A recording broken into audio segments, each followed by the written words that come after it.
Hello, and thank you so much for joining us for your ROH and Impact post show for July 27th. Holy heck, how are we already swinging into August? Better half of summer is already behind us. Death Before Dishonor is in the rear view already. They kind of forgot about it altogether. So I forgot it was last weekend, honestly.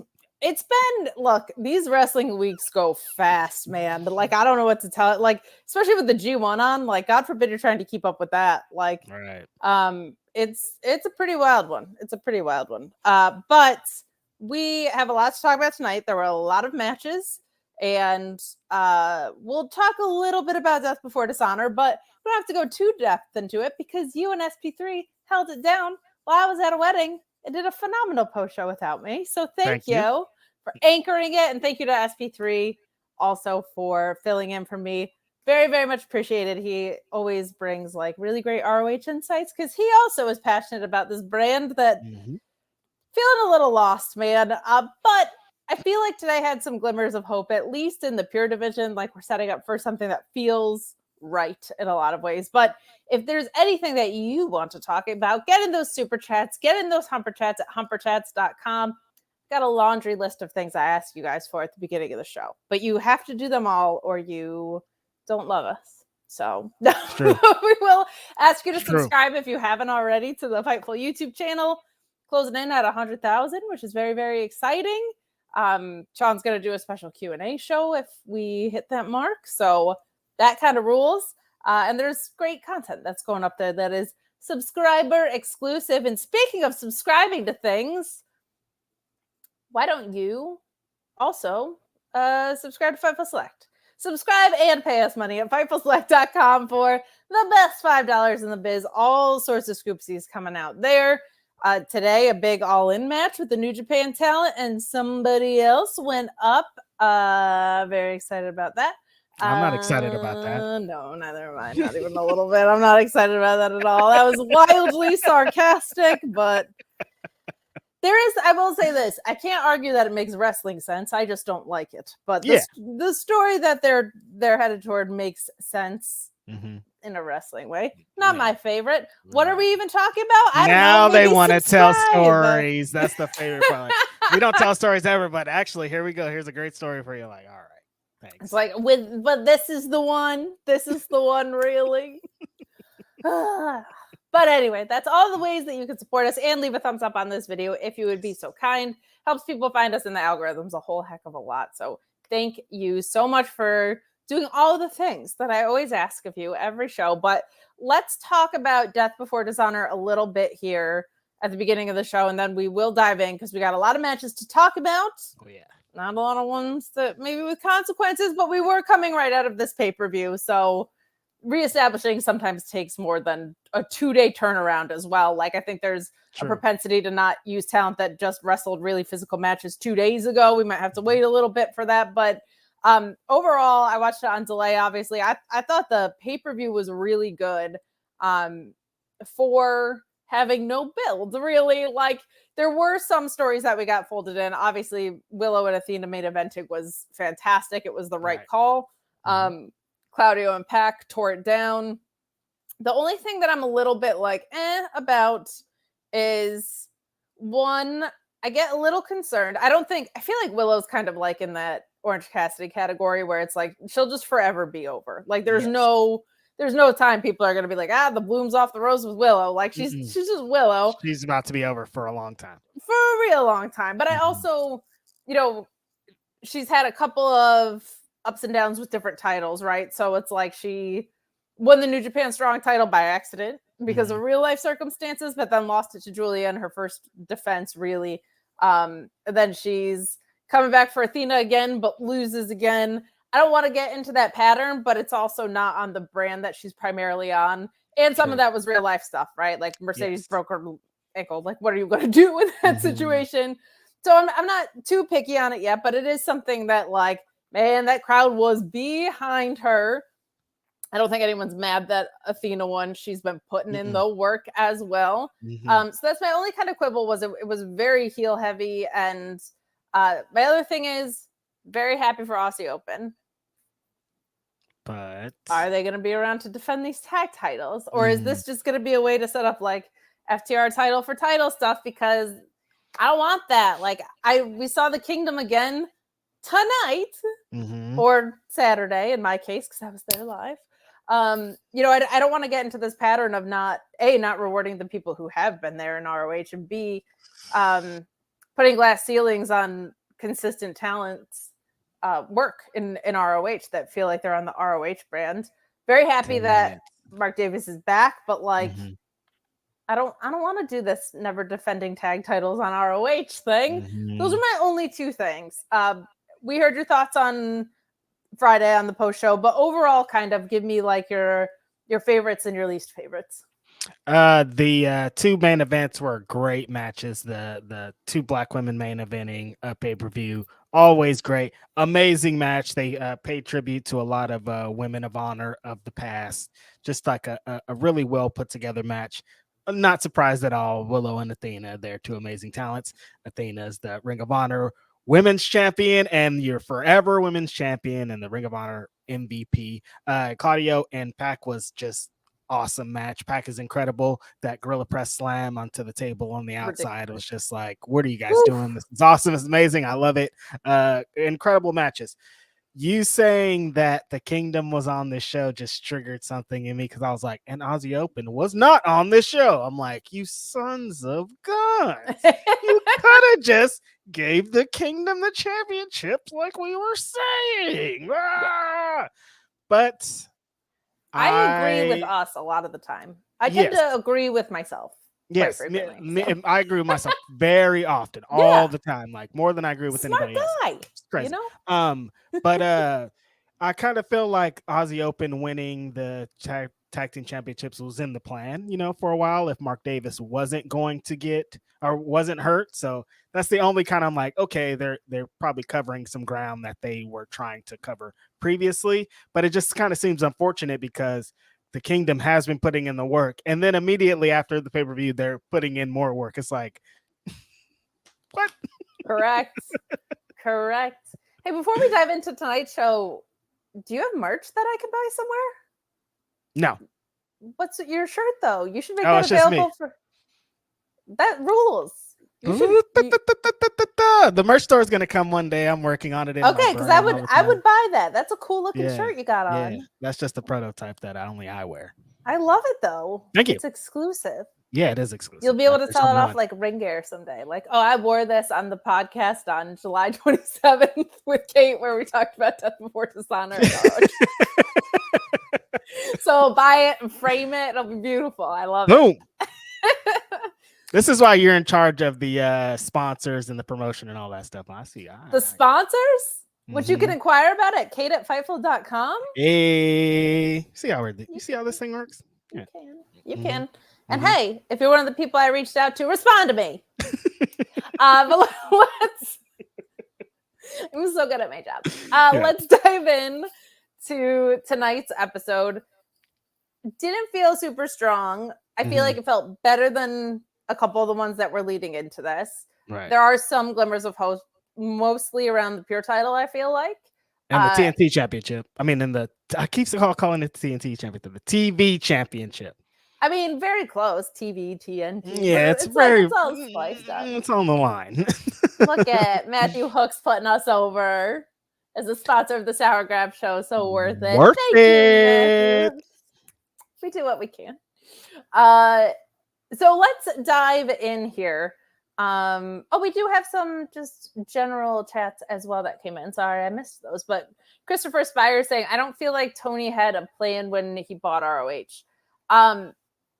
I feel like he actually did. I just don't know if things went according to plan. Because it feels like the whole Ocho run to me was saying, hey, we know what happens when we put a world title on Chris Jericho to establish a brand of wrestling. We did it with AEW to great success. It felt to me like they were shopping for TV with that. Now, I didn't love what it did to AEW programming because I think there was not the balance that you needed. And I don't know if it accomplished what they were setting out to do, because if it's just on AEW all the time, it doesn't really read as an alternative. It reads as the same thing. So I think there was a plan. And I also think part of the plan was don't let anybody else buy it. I think part of the plan was, how far are we into the show? Oh, I can say this. I think part of the plan was, let's cock block the WWE from buying this, because we don't want them to have to be honest, like, this didn't ever come from Sean, so don't say this was a Fightful thing, but like, I heard rumors of some numbers, and they were rumors, but it was very lopsided between what the current product was worth and what the history was worth, and that tracks, right? You had Seth Rollins, Kevin Owens, Sami Zayn, and so many people in AEW that built up equity in what was their catalog and all of the potential for licensing and merch and things like that. Like, so much of that sale, the value was in that piece of it. So it's almost not that the product itself should ever be secondary, but when we think of what's the plan for ROH, Tony Khan is thinking of this whole picture. And so that's a lot to kind of balance and digest. And where's it going to live? They redid watchroh.com. Like, so many things are involved in what the plan was, and creative was like probably number 10 on the list or something. So it's not fun as a fan in that way, but when we say it didn't have a plan, plans don't always go according to plan, and they're very comprehensive. Do you have any thoughts on that? Yeah, I definitely feel like he had a plan. I feel like there was a purpose of him purchasing it, like it alone of like what Kate's saying, having the library, being able to utilize that stuff just for video packages. You got Bryan Danielson, you got CM Punk, you got all these great wrestlers that wrestled there, Kenny Omega, all these people, Young Bucks, everybody that has this kind of connection to Ring of Honor that you can use in video packages and things. I think the biggest thing, of course, the reason that the things have been kind of crazy the last couple of weeks, didn't expect to have another TV show on Saturdays from his business partners of like, okay, you have this new Ring of Honor show, that's cool, we like that, but would you also do another AEW show for 2 hours on Saturday? And a lot of time to that. Like, that's one reason why things have probably changed over here, but I think it's probably worth the purchase of what he paid for it. I'd say what he's already done with it. I didn't like a lot of Chris Jericho, what he does, but that stuff was fun when he was the champion. He was having a lot of really fun matches. And I think the pay-per-views, having the Briscoes and FTR, matches, like all that is worth what happened. I agree with that wholeheartedly. And I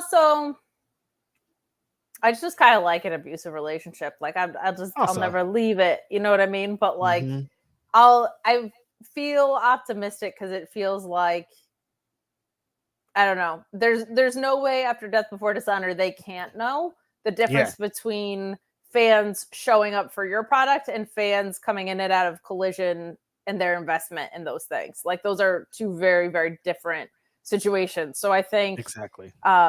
That I think became really undeniable at Death Before Dishonor because that crowd was very into what was happening. Like, exactly, that was a Ring of Honor show. Like, it felt like the crowd was there. Like, that's what we want when we watch this show. Sure, and same in Orlando too. I think, like when Willow was like every kick out that she had, man, like the kick out on the O face where everybody like was so elated, like and these that O face. spots. Oh my god, my face melted. So the show today, did they splice it, or you saw all these matches when you were at the show? I saw all these matches. I think. Okay.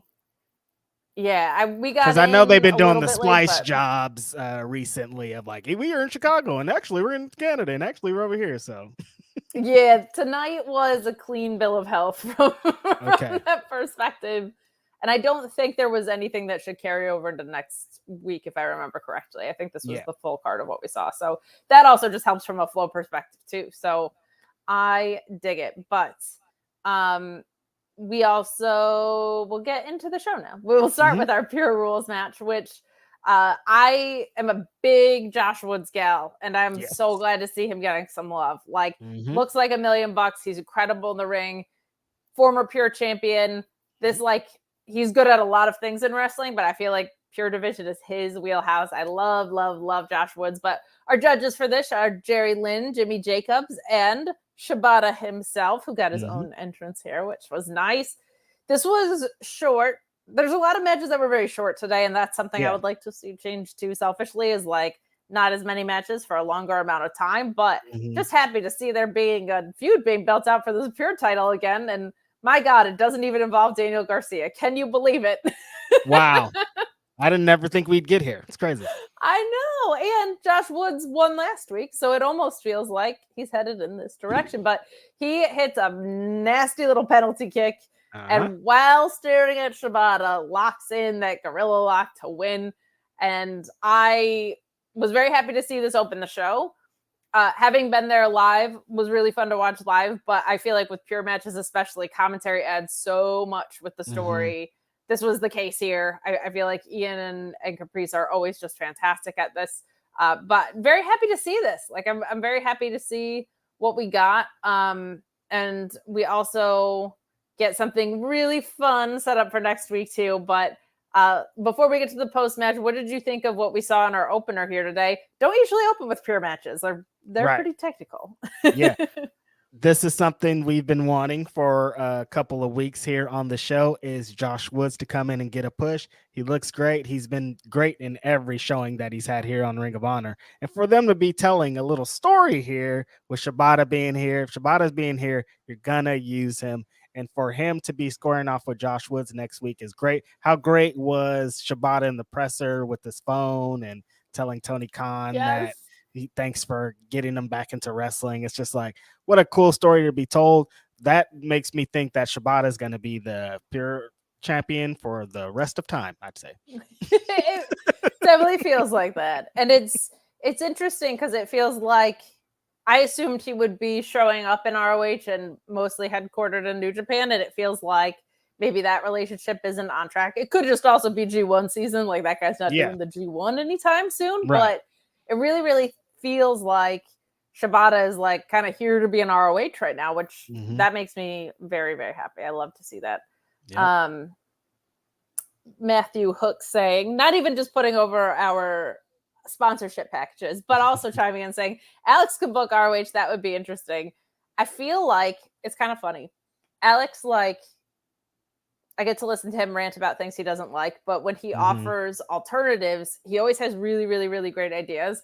And one thing that he fantasy books very well is playing with rules, like within them and out of them. And I actually think, even though he doesn't really watch ROH because the rest of our weeks are so full of wrestling, like him in, I guess, more traditional ROH than the way the product functions right now. God, like, and Alex Pulowski booked pure division would be a very, very interesting thing to me. But Alex has a great wrestling mind. Like, whenever people don't like the sourness of what he does and what I do, I always tell them, like, also listen to when he gives alternatives, though, because he's incredibly creative, and because he's an actor, views things through kind of just a different lens than a lot of us do. So I think that is pretty stinking cool.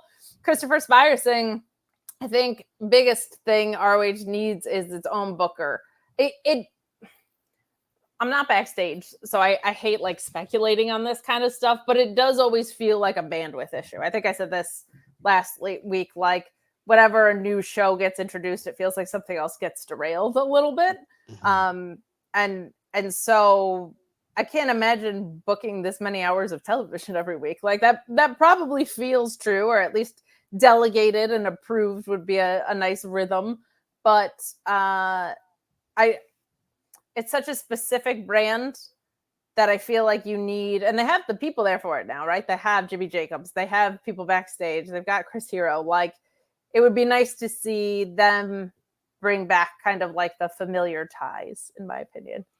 I think the issue is it's not bad booking as long as more of it's like non-existent. Like, it's not that it's bad, it's just like there's nothing. It's just like he's booking really good matches. Tony Khan could book the crap out of this Ring of Honor show if he had the time. If he just kind of delegates and says all these people that Kate was talking about, Chris Hero, Jimmy Jacobs, Jerry Lynn, Stokely's back there, like Samoa Joe, like all these people that can kind of help with it, just let them handle it over here and you can work on the rest. But the thing is Tony Khan is the head booker. Everything that happens is going to go through him. So it's hard. Of course. Cool. And now I'm kind of split because I'm rooting for this brand, but if people are going to do stuff like this, I kind of want them to cancel their subscriptions. Patchy Rick saying, I can't remember where I read it, but I think TK said that if people are going to cancel their ROH subscription, they have to give money to Kate and Reg. And that is true. Like if you're like, you know what, I'm checked out on the product, you do legally have to send us your super chat money. So Tony Khan, I did read that. I don't know if it was Fightful Select, but I did see an excerpt that said that was true. Send your money to Reg and Kate, and send it quickly. I think it was reported on Fightful Select, so you should subscribe to Fightful Select and give us your money. I think that's the way to go. Both money. Both is good. Both is good. But a lot of fun stuff in this pure match. And as you said, we are getting Woods versus Shibata next week, which absolutely rules. Love that for us. Let's keep stories going. And let's have wins. Move people along. I dig that. We got a chat from Meet Norma saying, what's good, Grapsody? Do we know? Oh, I wonder if this was for Ask Grapsody, but we're going to read it anyway. Okay. Do we know if Bill Birmingham was in the truck when that sign made TV? Also, I still dancing, Reg? I don't know what that means, but I like it. Oh, that probably was an Ask Grapsody question. It probably was for behind the paywall, but we will tread lightly and say that boy, oh boy, the camera was on that Book the Women's Division Better sign for more than a couple of seconds. It was felt like an eternity, I'm sure, to them, but warmed my heart a little bit. So we'll move right along to Trish Adora and Vita Von Star. Now this I was very excited to see because Vita Von Star was formerly of the Righteous. She hasn't been signed yet, but I always enjoyed her work. I really think that she added a lot. She was here to take a loss to Trish Adora, and we got a nice promo from Trish Adora in the process here. She essentially acknowledges that she's been losing. I love when wrestlers do that. And she says a year ago she would have let this get her down, but she's part of the infantry and she's going to bounce back. And I just kind of there's such an ease about her in promos. Yes. And when I got to interview her too, it's just this it kind of feels like when like you can see the military influence or something. It's just like a very well presented promo, and she's very unshaken, which I really appreciate. And the tone of her voice is a little quieter. I feel like we get so many, well, you know, da, da, da, like her just having this ease about her is a really special and unique thing to her. So I really appreciate that. And I like that we get a win here. And this is good. I like seeing Vita Von Star. I like the Lariat Tubman getting the W here. There was a nice sequence too where Vita Von Star avoided the Lariat Tubman and hit a Michinoku driver right before it. I love when someone just gets bested the second time. Like that's something I like in matches. And I like when the reverse is true, when somebody learns from the mistake the first time. But it wasn't that the Lariat Tubman's not effective. It's just that it didn't connect the first time. So this was good. I am happy to see Trish Adora back on track. I would like her to move up in contendership. Her working face could be very interesting to see her versus Athena. What did you think that we got out of this? I like that. The point that you made in the promo of her saying, I have lost. I'm going to take those losses and move forward in a different way than I would have a year ago. Like, I'm a different Trish Adora. I take these losses and I learn from them. Trish Adora is just such a humble and strong personality. You just want her to win. She's kind of like Willow. Willow's energy is different, but it's kind of the same thing of like when you kind of get to know her and you get everything about her, you're just like, oh man, I just really want this person to win. And that's because how her career, I think, is going to span out for a long time. The way that she presents herself, the way that she works, everything about Trish Adora is just a big star. And I've known for a long time, and I'm going to take my credit and pat myself on my back. Former number one in the Black Wrestling's 500, Trish Adora, I've been known for a long time. Her on the knees German suplex spot that she does in all these matches, it's so cool. It's so great. Every time she does it, I'm just like, dude, that's cool. You're cool. Lariat Tubman, great finish. If she is the one to beat Athena or be a great contender for Athena, because maybe Athena's champion for the rest of time, then I'm all for it. I'm interested to see where, because what is Final Battle next, or is there a show between that? Like, that's a long time from now. We got to do something between. They maybe, I don't know, but seeing what the trajectory is of the women's championship, I guess just in general, is super interesting with the run that, of course, that Athena's been on. Willow, she has to kind of get to the back of the line and storyline perspective, I feel, at this point. So it's kind of a wide open thing. We got Leyla Hirsch coming later in the show. We got all these kind of new pieces to add on to it. So I'm loving it. I am too, and you're right. There's something really, really refreshing about Trish Adora with like she has that same thing Willow has, but with the calmness is like just it's such a unique place to her in wrestling. It's very, very cool. So very happy about this. Very happy that we're moving forward and shaping things up a little bit, back on track. So there were some encouraging things in here. Still feels a little scattered, but like in a way that an episode 2 days after a pay-per-view might feel scattered. So I'll take it. This was one of those things. Arza 288 saying we need a list of Washington pseudonyms. Not when we're not behind the paywall. We don't. But we're gonna move along. But before we do, we got a chat from Albert Pont saying, "So I love the women getting love tonight. The Kingdom deserve the tag titles, and really, TK, we start a number 1 contenders tournament after the pay-per-view. We are gonna get into that because that was not my favorite thing on the show, but." We got our ROH 6-man tag championship, if I could talk. Brian Cage, Kaun, and Toa Liona, of course, with the delightful dancing Prince Nana. And the Iron Savages with the jacked Jameson, which is just the best wrestling name ever. I quite liked this match. I feel like I've been talking about the Iron Savages for a long time. This also kind of brought, because they're so fun, really brought like a different side of the embassy out, I feel like, a little bit. Like they're so fun, it gets a little bit contagious. But cutting to the end here, we get Leona cutting Boulder down with a knee and a crossbody attempt, and Cage taking down Bronson with a really nice spinning lariat here. They isolate Jameson with Kaun hitting a pedigree. I really liked the finish because it wasn't like tandem offense, meaning they were synchronized doing the same move. It was strategic, which is always great to see in these. But Iron Savages feel like they are clicking into something that they haven't before in their career.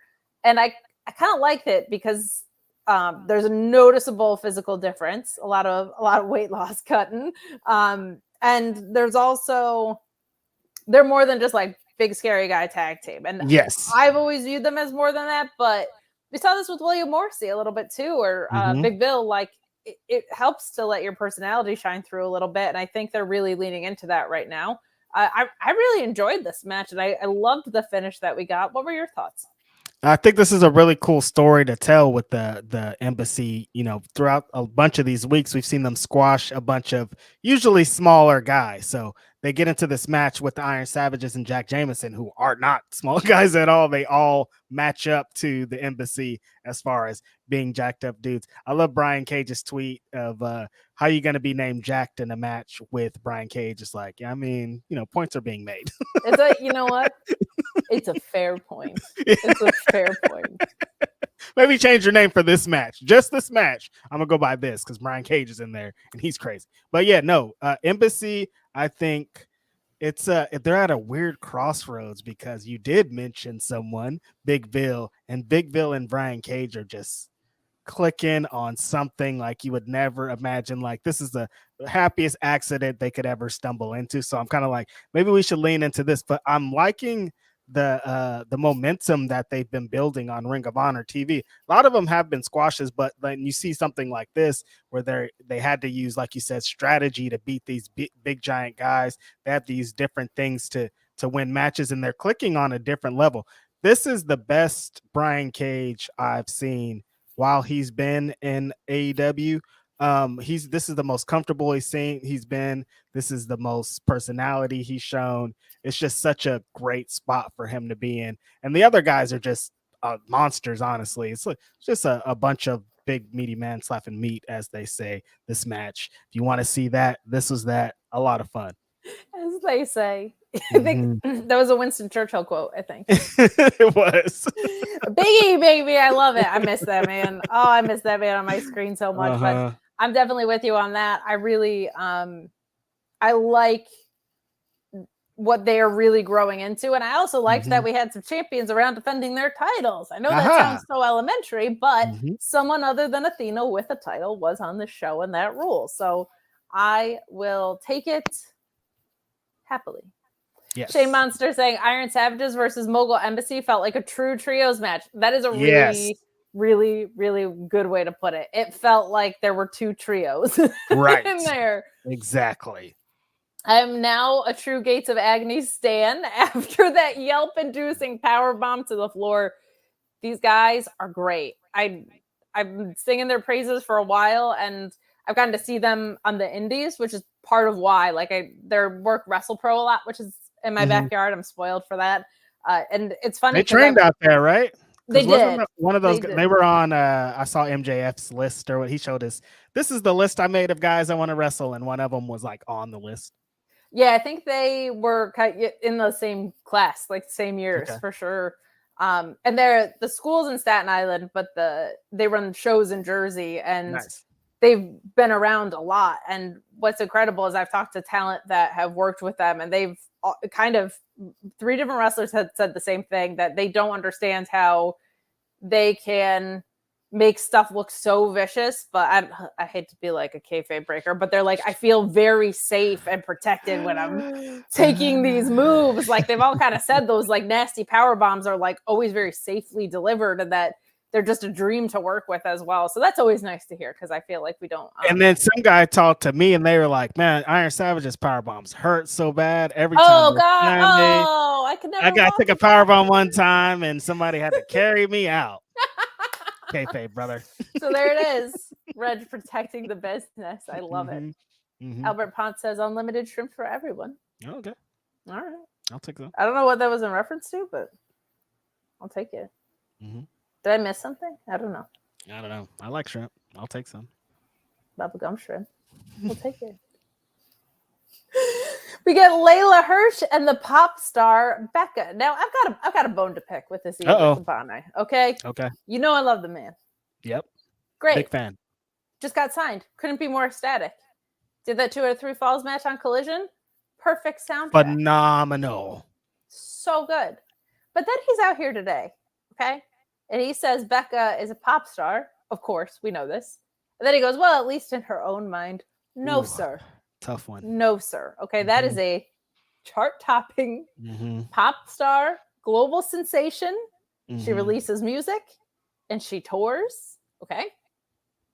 You can ignore the fact that it's in a wrestling context. She's big in Japan, question mark? She's huge in Japan. Yeah. She's huge everywhere. She's Becca with a 3. Come on, Ian. All right. Rude. Pretty rude. Pretty rude, honestly. Pretty rude. Becca, a standout, picking up a lot of momentum on the independent circuit. Very, very happy to see her here. Made me so happy to see her in action. And a pretty good little match with Leyla Hirsch. Now, this ends with Hirsch hitting a German suplex and a running knee. I couldn't remember her name one time, and I called her Little Lady Taz. And it's like the happiest accident, because she is. And in matches like this, we got to see the gut wrench earlier in this match. Becca sold really well, I feel like, in this as well. Very fun to see the collisions of personalities, too. Like, Leyla is just this, like, badass, serious, gonna come kick your ass. Becca with such exuberance and personality here. This is a perfectly suitable little match. I love seeing Becca get some reps on my TV, but my streaming TV. That rules. What did you think of what we got here? Yeah, there's some wrestlers you're like, oh, I want them to like start doing promos when they get, more prominence. They start to win championships. Like, I can't wait till they promo and they do all these character things. No, I never want Leyla Hirsch to talk ever. I just want her to go in there, beat people up, suplex them, throw them over the ring, and then walk out of there like she was having fun, because that just makes her character so much better. She is just, there's something, she has this like intangible. Not a lot of wrestlers have it. Like even wrestlers that are popular somehow, they don't have this intangible that this person has. Leyla Hirsch has something that separates her from the pack. And I'm really excited to see what she does here in the future. She's going to be a contender for the Ring of Honor Women's World Championship. She already is, but they're going to build her stock for a while. It's probably going to come down to her and Trish. I'm kind of actually happy that she came and beat Trish, because that gives Trish motivation to one step to beating, Athena is going to be trying to get through Leyla Hirsch, or vice versa. So very good story to be telling. Great to see Becca here. Anytime you see talent that deserves to do this, because they've been killing it on the indies, and every opportunity that they take, they've been doing so well with it. Great to see her in a position and not get totally squashed in it, and be able to get some of her stuff off, get her name out there, and get Ian just disrespecting her right here on, I'm gonna say national TV, but on streaming TV. On streaming international global, I was gonna say global like affiliates, but it's close enough. Yeah. The point is, she's a sensation. I talked to John Alba recently, and he was like, "Man, I cannot believe NXT hasn't come calling for her. That like the way NXT operates." Right. You see me on Tuesday's review of that show. I wouldn't like wish it upon people necessarily, but like it is kind of surprising that they haven't been like, she's ready right now for this platform. Like snatch her up. I think she could be successful in any environment. She's wonderful, but like with how well she layers the character side of what she does, it does feel like, man, she's one of the few that I think could thrive really, really well in there. So hoping the best for her. Very cool to see her get this spot, as you said. So this next match was lovely, but confusing, to be honest. We don't have a tag team division for the women on any of the brands under the AEW umbrella, but we do have the Renegade Twins versus JC Storm, who's another standout in the area, and Tiara James.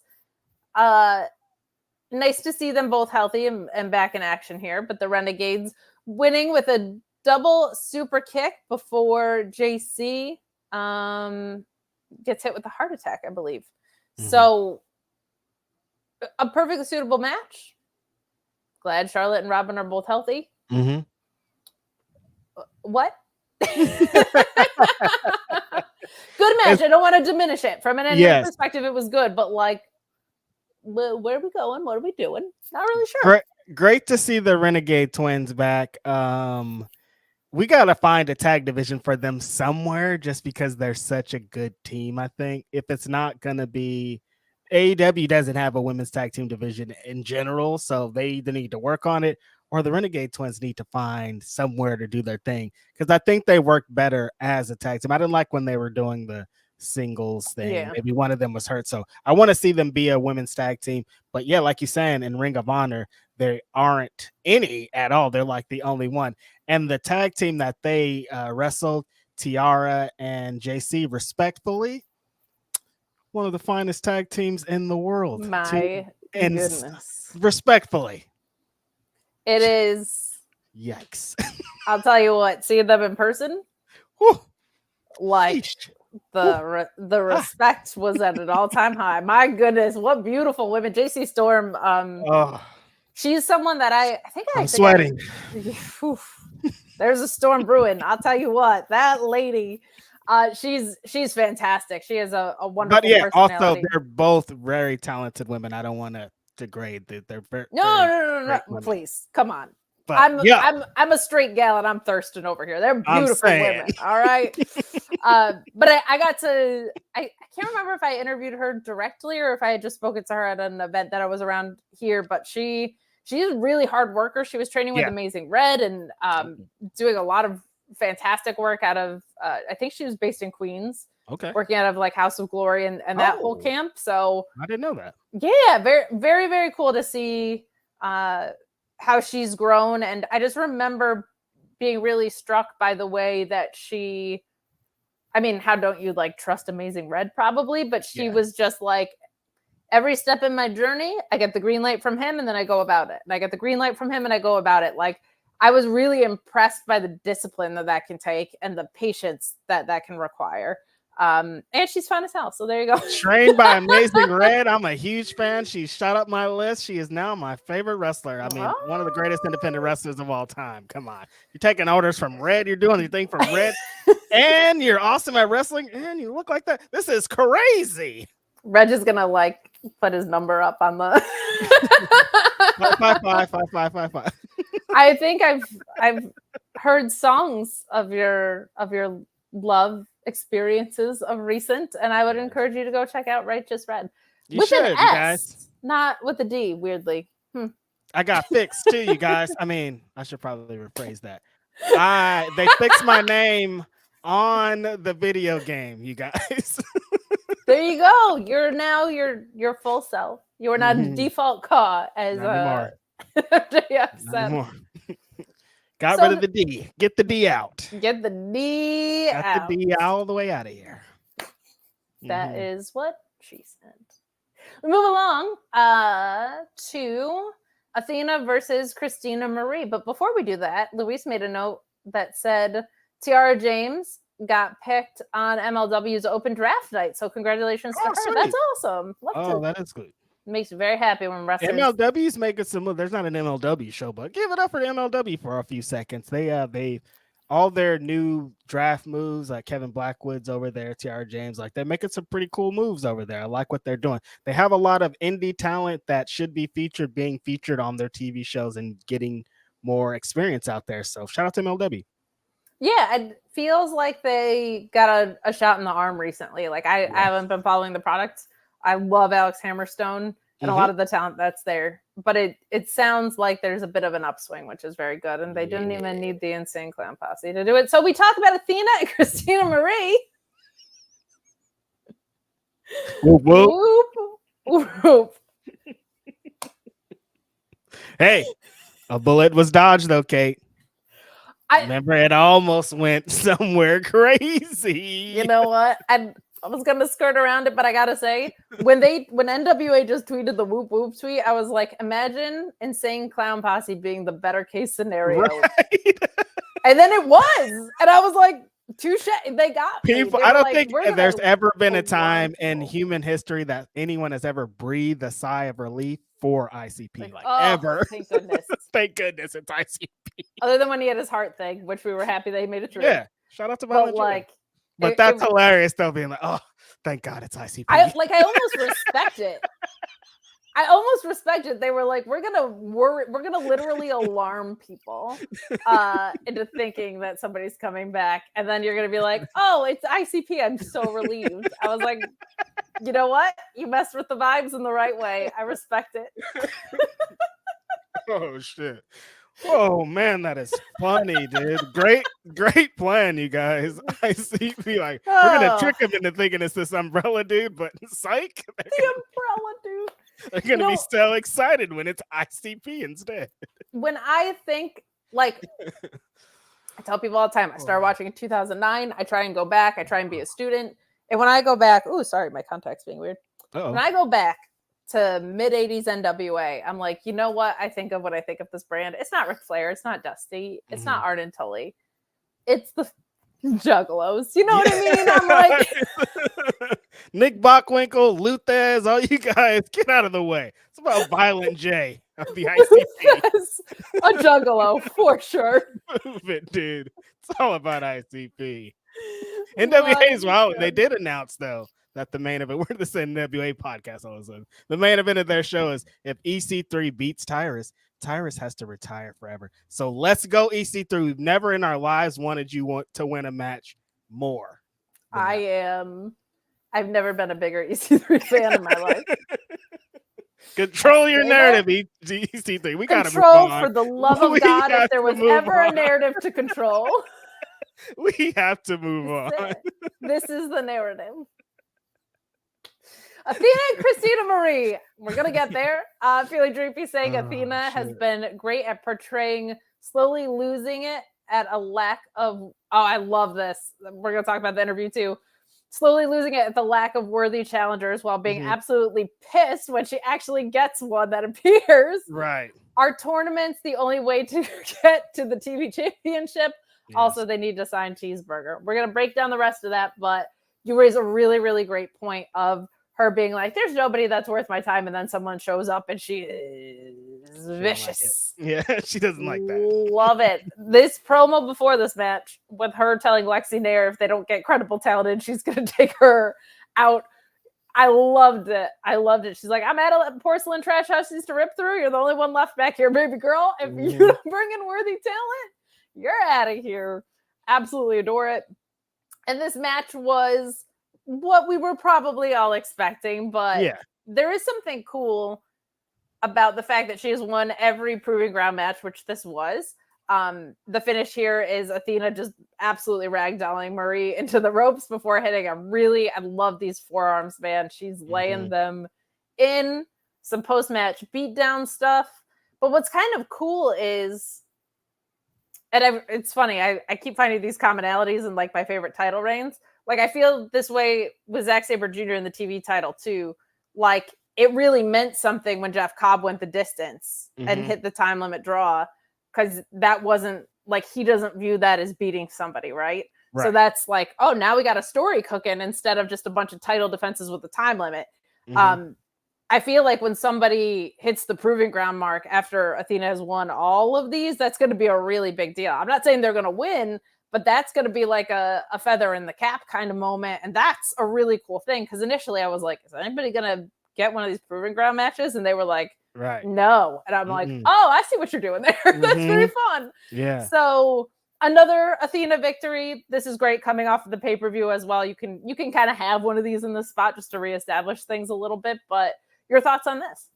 Yeah, I think the homegirl Marie showed some fire in there, though. It wasn't totally like she got beat up, because everybody gets beat up, but she had some nice stuff in there. Her European uppercuts were looking pretty good, but Athena's just a house of fire. She's a house of bricks. She's going to destroy you. And yeah, that the story that they're telling with the proving ground matches, and I like that they were talking about it. And the Caprice was like, people wonder why Athena hasn't had so many title defenses, is because every proving ground match she wins, so no one ever can get past the proving ground. It's kind of setting up what was to come later. And so like exactly like you're saying, Kate, when somebody does eventually run that 10 minutes, it's going to be a big deal. It's almost going to be like you beat her for the championship, and then Athena's going to beat your ass when you do get the title match. So it's a super great story to tell. Athena is here. She's pissed off. She beat the crap out of her after the match for a long time, like she always does. Very annoyed that somebody would dare challenge her after she said for people to challenge her. How dare they? How dare they? I think it would actually be really fun to have legit Leyla do it, to be like the first proving ground match that goes the distance, like just from a stylistic That's a story standpoint. Right there. Yeah, it could be really, really fun. We got a chat from, oh no, we don't. I already read that chat. So we're going to move along to your ROH tag team chat. Oh wait, nope. It's the Kingdom versus the Foundation. It was honestly a really fun match. Very nice to see Rhett, Titus, and Hot Sauce back in action here. I would like for them to, there's a lot of things I would like for them to do. I think it would be beneficial to their product to start locking in some of these people that have been loitering around as regulars and make them regulars. I think it would be really, really beneficial, but this ends in a really fun way too. I love Taven holding onto the ropes on this belly to belly suplex. That's just one of those things in wrestling that immediately makes you like, I can feel that like in my own body when somebody's holding on, like feeling the weight of what that does to you. And then we get the Kingdom to take control here. You get the Proton Pack for the win. I don't know why they're not my ROH champions, but this was a really fun match. And this also felt a little bit more true to the product. This didn't feel as like thrown together-y, and we got a lot of really good in-ring out of this. Good to see the Kingdom still looking strong. Maybe they're going to come challenge for a one-on-one title shot for those titles. What did you think of this? This probably was my match of the night, I think. Okay. I liked everything in this. This is just a really gritty tag team match. The commentary told, big surprise, great stories throughout this about the Foundation coming out. When the Foundation was coming out, they were like, the Foundation has had a lot, they've been on the losing end of a lot of these matches, but they've been in with some of the best tag team in the world. So it's not like they're losing to a bunch of scrubs. And the Kingdom, the uncrowned Ring of Honor tag team champions, were great in this. I love right before the finish, Caprice was screaming at Tracy Williams why he was picking up Matt Taven. Matt Taven was out, and so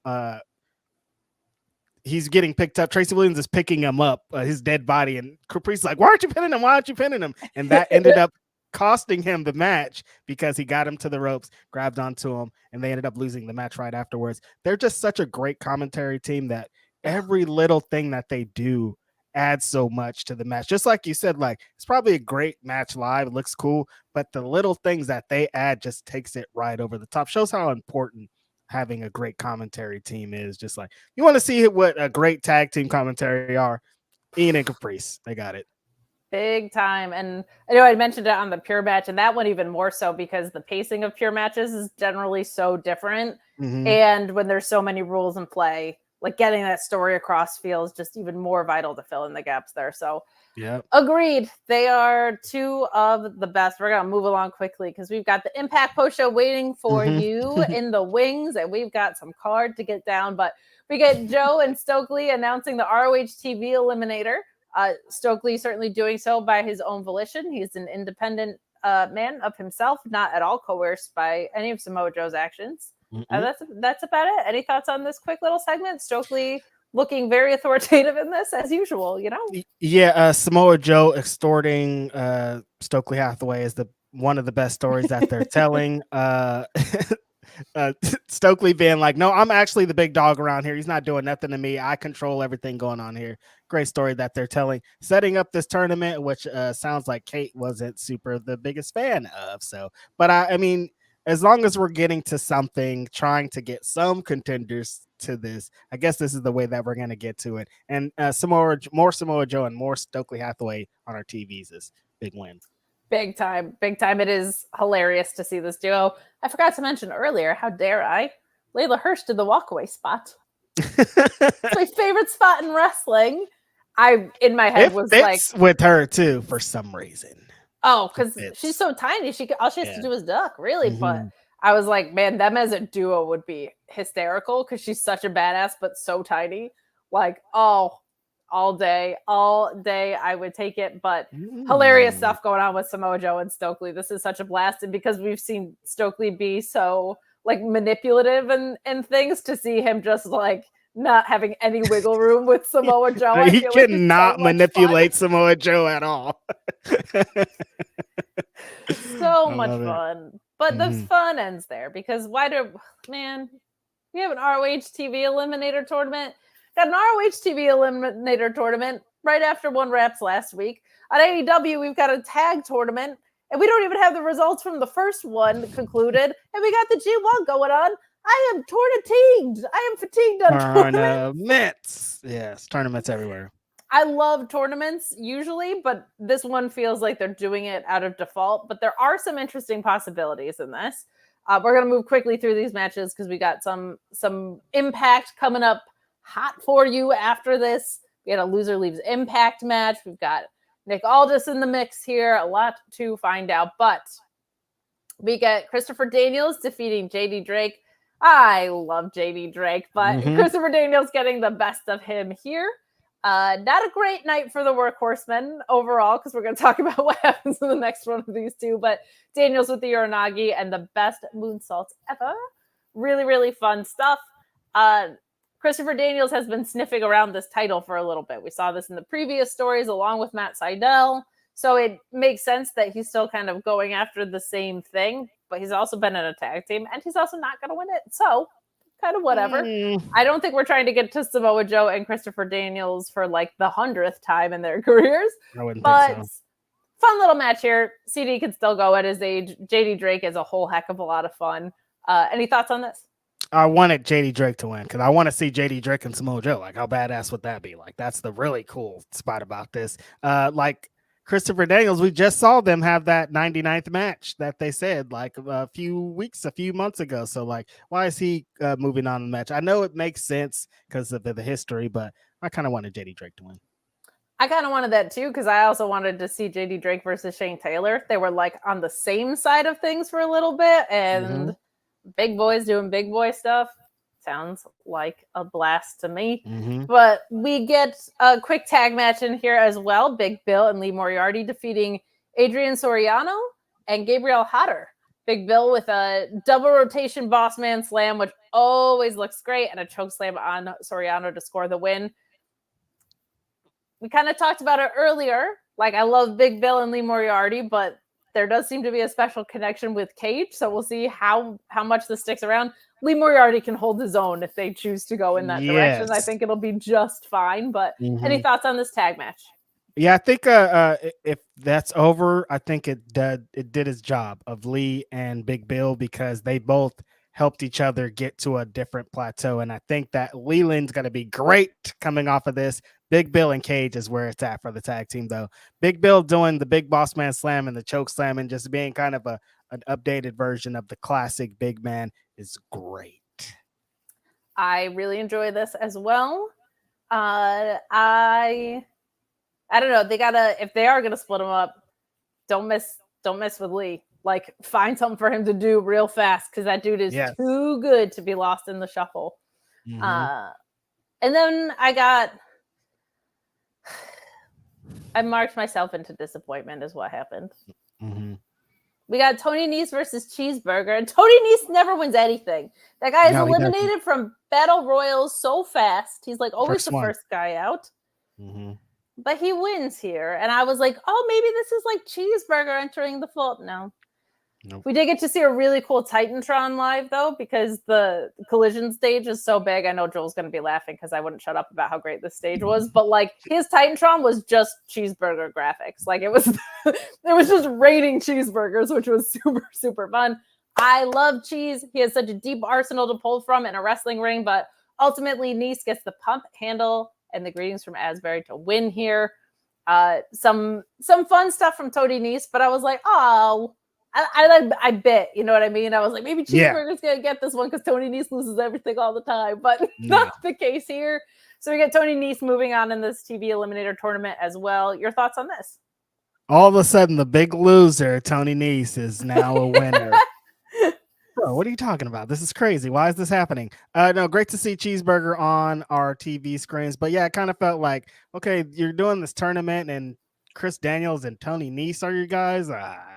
I don't even know if that's the one for me. I don't know if that's going to get me to really be that super invested in this tournament. I'd love to see this kind of get some different people over. But, you know, good for Tony Nese. He is a good talent. But, like, for the most part, he hasn't been on the winning end of things. It is interesting with him and Josh Woods both turning the page at the same time, though. I will say that, like, maybe there's going to be something that comes into play there. I don't think he's winning this tournament. I think the winner of this tournament is not in this upcoming match, but in the one after. We've got Gravity not only remembering our friend Neville on the main roster here, but we get him defeating Anthony Henry. This was kind of a bummer too, because I'm a workhorseman gal, but Henry locking in some really nice kicks here, but Gravity catching up with him, if you would, with power slam and a top rope splash for the W. Seems like Gravity is an important part of things right now, or at least somebody that's being eyeballed maybe for something a little bit longer term. He's had a lot of consistent reps, which is really, really cool. I love Anthony Henry, though, and I thought it would have been cool. I was like, oh, maybe they'll do JD Drake versus Anthony Henry. Like, that could be cool, but we didn't do that. We went with Christopher Daniels and Tony Nese, and this kind of weird, but I liked the match a lot. I actually thought Anthony Henry did a really good job merging with Gravity's style a whole heck of a lot here. Your thoughts? Wanted again another workhorseman to win. I think both workhorsemen should have been in this match or in this tournament because they are tremendously talented guys. Unless you're going to be making them a tag team again, which at that point I'm all in. Gravity's fun. I mean, there's a lot of luchadors that I like. I mean, on the totem pole of luchadors, he's not the highest in the world, but you got a spot foo hierarchy. I mean, yeah, of course, like Vikingo and Commander at the top, and then like the rest of the gang. You know, it's up there, and he's not high up there. No disrespect to him, but like there's other people I'd kind of rather see in this position. But good for him. I like that they did the pack match, so it all worked out. You know why he's not that high up there? Because the Gravity. Don't know. I was right there. I had to. I love puns so much, and I also love Shane Taylor, and him getting the W against Serpentico was fun here. I don't know why this match was longer than 10 seconds, but it was. Shane Taylor getting a Uranagi before a big old splash to win. I think maybe we're setting up Shane Taylor being like, I didn't win the last one of these, but I won this one. And then we can get some proper build to Samoa Joe versus Shane Taylor. Feels like the obvious play to me. Felt like the obvious play in the last one of these. But what were your thoughts on this? And do you think that's where this tournament's going as well? Shane Taylor, if Shane Taylor doesn't win this tournament, I'm going to come on this podcast here and be very upset about it. So Shane Taylor better win this because he deserves it. We have to see him and Samoa Joe. I want to see them in a promo off. They're both great at their promos. Add in Stokely in the middle of these two guys. You just got a recipe for a great storyline. So yeah, Shane Taylor got to be the one to get the victory here. If he doesn't, you heard it here first. Me and Reg are going to complain on the internet about it. I'm going to complain a lot. Yeah, maybe even in person. I'm going to tweet about it. Yep, it's happening. It's happening. So book it the right way this time, babies.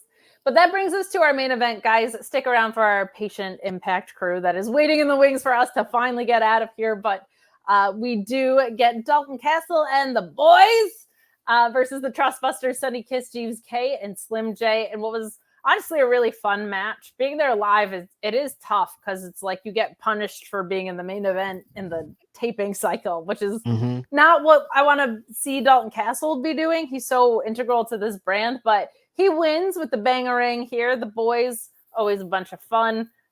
Amazing what that man can do with a fatigued crowd just by walking into a room and being silly. Like, honest to God, just so impressive of how quickly he brings you back to life in the live experience. This is a fun way to close out the show. I don't have a problem with this. I do want to know where Dalton Castle is headed from a singles or trios standpoint, because he's too important to be just messing around. Like, he should be kind of always on a contendership path, in my opinion. Any thoughts on this match? Nice to see Sonny Kiss back as well. Yeah, he can't just be lingering around, especially after that really fun match that he had with Samoa Joe. I want to see something more of substance for Dalton Castle. Best part of this match is seeing Sonny Kiss back on Ring of Honor TV. So amazing, great in the ring. Trustbusters, they gave us a big Trustbusters break for a long time. For a while, this show was only somebody versus one of the members of the Trustbusters. So, super fun way to end the show. They all kind of deserve this main event spot, I think. Agreed. This was really fun, and also very happy to see Sonny Kiss back, and kind of happy that even though this wasn't the most like substantive show in the world, it did feel like we were getting back to our roots on some stuff. We were seeing more Ring of Honor talent featured, or what feels like Ring of Honor talent featured. We're getting a couple more stories, definitely in that pure division. So I think encouraging signs. But maybe I'm just full of false hope and will continue to be for the rest of my life. But we have made them wait long enough because Cresta is straight up dancing. She's got beautiful gloves on. She's got quite the look tonight. And the Impact had a heck of a show, it sounded like, from the rundown. Hi, guys. How are you? Hi. Hey. Honestly, Kate, I don't know how you didn't. I mean, Reg, I don't know how you didn't expect Kate to pick that joke up off the floor. I was just the queen of puns. It was on the ground. I walked right into it, Cresta. I'm not even mad about it. It is what it is. Like gravity walks out too. How are you guys? How was Ring of Honor? It sounds like it was a riveting show. That was not sarcastic. Yeah. It was an improvement over what we got going into the pay-per-view for sure. Yes. Still some things that need to iron themselves out, but definitely felt more Ring of Honor-y than the build going into the pay-per-view. But how was the Impact? Does that mean you guys are going to be less Ring of Honor-y? Wah, wah. See, what I appreciate about what Joel did is it didn't even, my gravity pun isn't even going to register after that. He wiped out my corny ass shit Done for. There. I'm Bang. good. Get him out Thank of you, here. Joel. I know what I'm here for, and I got it. I'm locked. So not like the most high stakes episode, but definitely better than we were getting. I feel like Impact had a lot going on. You had the Loser Leaves Impact match. You had who was the loser? Young and Aldis. I'm the fans. so heartbroken. The fans are the losers here. Zicky, Ezekiel Dice has walked away. Oh, not Zicky. Yep. my heart, listen, when y'all talk about cinema, the real cinema is Johnny Swinger versus Zicky Dice. That whole road to 50, and then for Zicky Dice in the twilight of his career. I'm so broken up about it. Johnny Swinger, you're a bad man, but I hope you win. Take the title. Take it off of Shelly, you coward. That's not gonna happen, but he at least won one, so you know. Yeah. Well, no, he's I gonna do feel like Zicky was really underutilized. Like he feels like a fit for Impact with like the way he operates and the environment that Impact is. It's kind of a bummer that they didn't do more with him while he was there, but good luck to him and whatever he does next. I love that dude. He's been really cool to me forever. I was hoping a double, because there was a lot of references. There was the I'm sorry, I love you, the finger poke of doom. But I was hoping that they would find some way to double count out or whatever it was. But nope. Loser leaves town, and my heart will never be the same. This is Joel's fault, because I was not on the Zicky Dice Johnny Swinger train at all. And Joel was like, Cresta, you're thinking about it too much. And he was right. You got to come along for the ride, Cresta. I told you over and over again. Swingman is a storyteller. He is a legend of Extreme. If Jerry Lynn can show up and confront Hook on Wednesdays, surely you have time for ECW legend Johnny Swinger. Putting Johnny Swinger on the same thing as Jerry Lynn is crazy. But entertaining as hell, Reg. Yes, I'm all in. Reg, I think once again you're thinking about it too much. That's just I mean, proof is in the pudding right there. Proof is in the pudding. Johnny Swinger versus Daddy Ass for Loser Leaves Town. Book it, you cowards. They did, however, they made the announcement. It is official. Alex Shelley versus Hiroshi Tanahashi at the Multiverse United show in Philly. It's happening, baby. Go, Alex Shelley. I'm so happy that Alex Shelley is still the Impact World Champion, and I hope it continues for a long time. Honestly. Well, the guy he challenged who challenged him at Slammiversary had his last match at Impact tonight. So, spoilers. The guy he challenged at Slammiversary had his last match. Nicholas J. Aldis. Oh yeah, What's all this then wrapped up? Okay. He's got to be WWE bound. I was like, who, like Bully Ray or like a hockey player? Like you don't know, Joel. You're not in on that, Joel. Listen, all I'm saying is his wife is working the Copper Box Rev Pro show the night before All In. So let the speculation recklessly commence. And he is from the area. So and the first All In with Cody. If I am stirring this pot, because I'm look at you with your gloves on and your fancy background. Stir away. So let me tell you what happened. I actually finessed Sean Ross Sapp out of his house. He now lives in the cardboard box that I lived in. Totally didn't forget to sign out of the wrong account. So I just live in Sean Ross Sapp's house now. Just Sean Ross Sapp left him. Okay, everyone else is here. They're just in the back. It's quiet. Awesome. His wife rules. Yeah. Sean's he's in the street. Don't tell him I'm here though. You got a lot of cats. There are a lot of cats. I mean, there is a cat over here looking at me like, where is my food? I don't care about no swinger man. I don't care about no Zicky Dice man. Make with the kibble, lady. I get it. Well, we will get out of here and throw it over to you guys. Have fun. Very excited to hear about what happened on Impact. Cresta, enjoy your piano practice or whatever you have after this. The piano in the background. I'm going to be the phantom of the WWE ring. That's what I'm going to be. I'm in. Enjoy your show. Peace, y'all. Folks. Have a good night. Guys. Let's get to it. As always, I have the pleasure now of zooming out.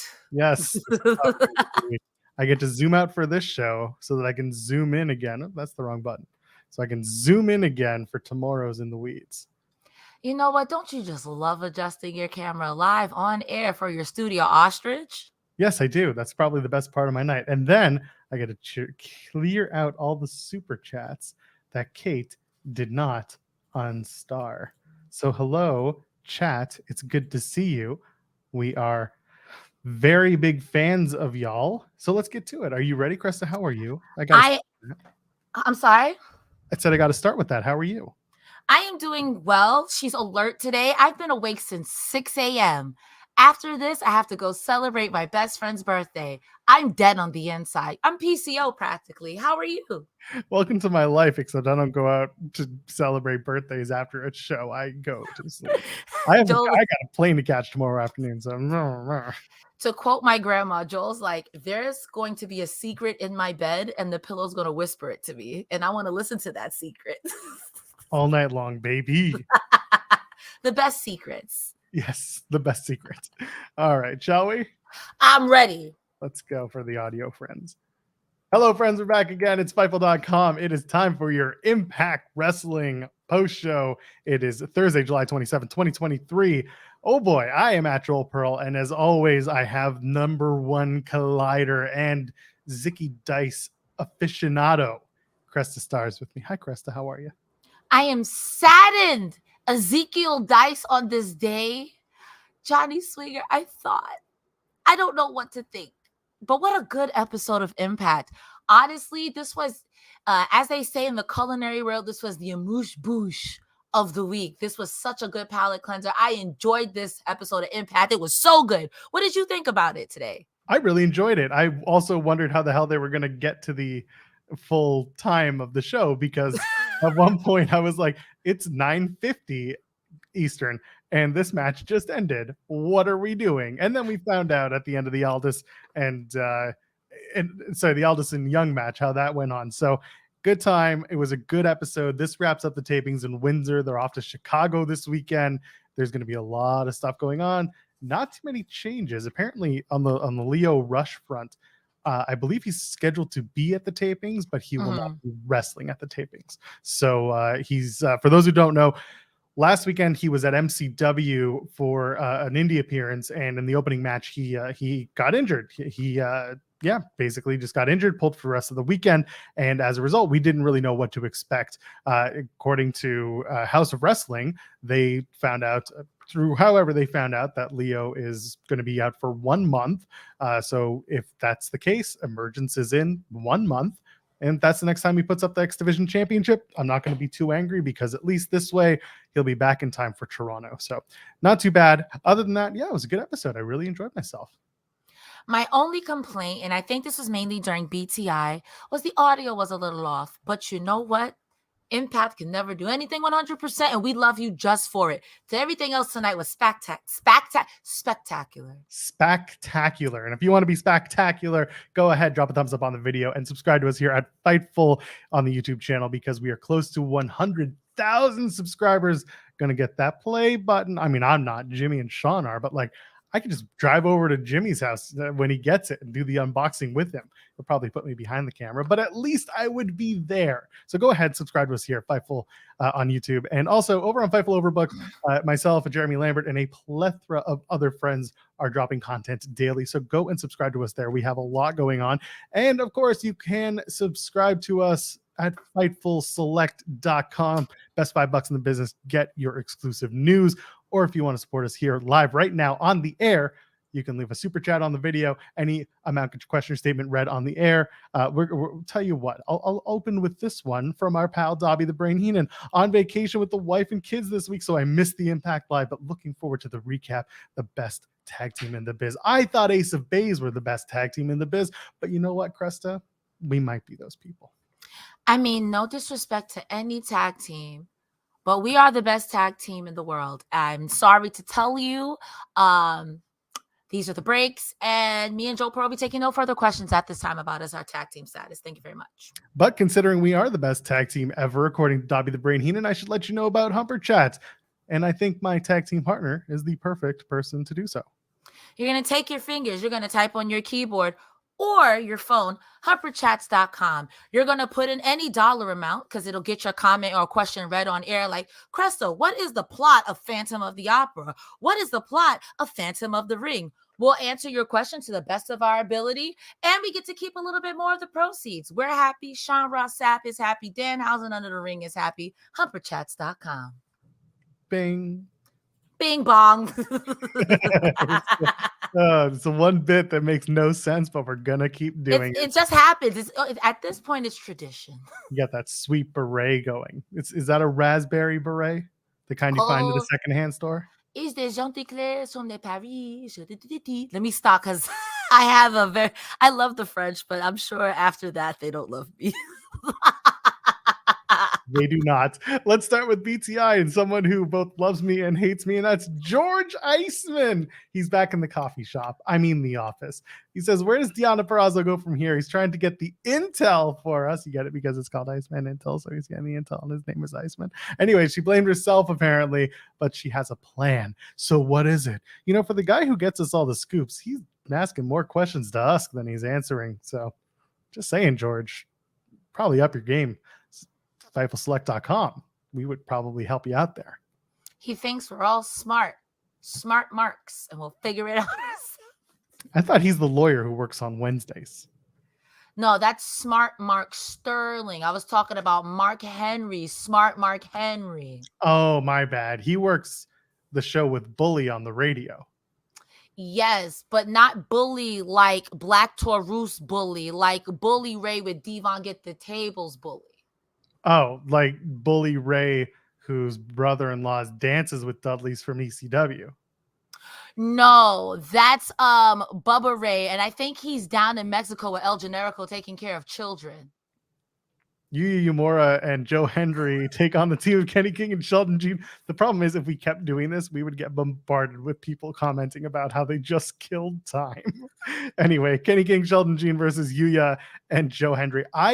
I've said it before, I'll say it again, Cresta. I like this team of Hendry and Uemura because I've been saying for the longest time, Yuya needs something that sets him apart, that gives him a character, and we're starting to find it. Yeah, listen, it's a little bit like Japanese guy who barely speaks English and is a bit comedy, but it works in this case. It works. It's a solid match. You know what? This was mostly putting emphasis on Uemura, and Henry comes out. He says, I'm going to address the elephant in the room. I'm no longer the digital media champion, but sometimes even Joe Hendry needs to motivate himself. Life is full of peaks and valleys, good times and bad times. And then he recites that ancient haiku. Sometimes life is good. Sometimes life is bad. Sometimes life is so bad that you need to quit wrestling and become a male stripper. You know, as much as he keeps making fun of Kenny King for being a male stripper, I've seen some of these OnlyHam checks, and you know, I'm just saying, he was able to buy a house. He got a new gift for him and Sheldon Jeeves. You know, he got his hair done. I mean, I think stripper Kenny made a lot of money. And like somebody in the audience said, I think you're jealous, Joseph Hendry. I think it's jealousy. And Gia Miller yelling in the headset, that's not a haiku. Gia Miller is chef's kiss, and I want her on commentary on everything, even the super serious matches. I don't care. Oh, she's wild. Anyway, great hot tag for Yuya. They're finding something with this pairing, and we'll talk about it in a minute because end of the match, Yuya pins Kenny King, who is the digital media champion, gets that sunset flip roll up while Henry and Jean are fighting outside. It's a good little setup because later on, Santino's in the back during Impact congratulating Yuya and Henry, and Yuya says he basically thinks he got a title match against Kenny King. And then Yuya, in his own broken English, turns it into a three-way. And Santino, who also has broken English, says, no, that's a good idea. We should do that. And Joe Hendry reluctantly agrees. So next week for the Digital Media Championship, Yuya versus Joe Hendry versus Kenny King. This is going to be fun. I liked the setup. Again, Santino and Yuya actually worked in this case with the silly non-English thing. What do you think of the match? What do you think of the setup for the triple threat? Anything with Joe Hendry, 10 out of 10. Was thoroughly impressed. Like I said before, Kenny King's gear and Sheldon Jean's gear looked really, really great. This was a showcase for Yuya, so I can't wait to see what happens next week. I see Kenny King retaining. I see Yuya taking the pin, but I also foresee that match shenanigans, but good shenanigans. And I'm very happy for Yuya because I think the pairing, like you said, between him and Joe Hendry, it's Yuya Uemura. Oh, that's gonna be so good. Because then I feel like if it leads to the actual expose of Joe Hendry, because I'm not saying he's a bad guy, but Joe Hendry's kind of a bad guy. Again, like let's think back to his vignettes. You took some man's inheritance. You had relations with some man's wife. You're making fun of Kenny for what he did in the past. You made fun of Matt Cardona. You're you're not the good guy, Joe Hendry. Kenny King is kind of not wrong. And you know what? I was saying earlier to myself, this could be the time when Joe Hendry steals the victory. And that's it. Just like you said, he stole a man's inheritance, stole his wife, stole everything. And this is the opportunity for Joe Hendry to be like, I never said I was going to play by the rules. I play by Joe Hendry's rules.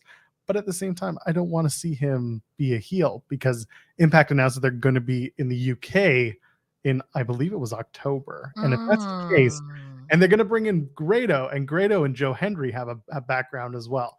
I want to see them play off each other. Maybe they'll fight each other. Who knows? But they're good comedy fodder for each other. And that's where they go great. But yeah, I don't want to see Joe Hendry turning heel, but I want to see him maybe use some underhanded tactic to win back the Digital Media Championship. If not heel, definitely anti-hero.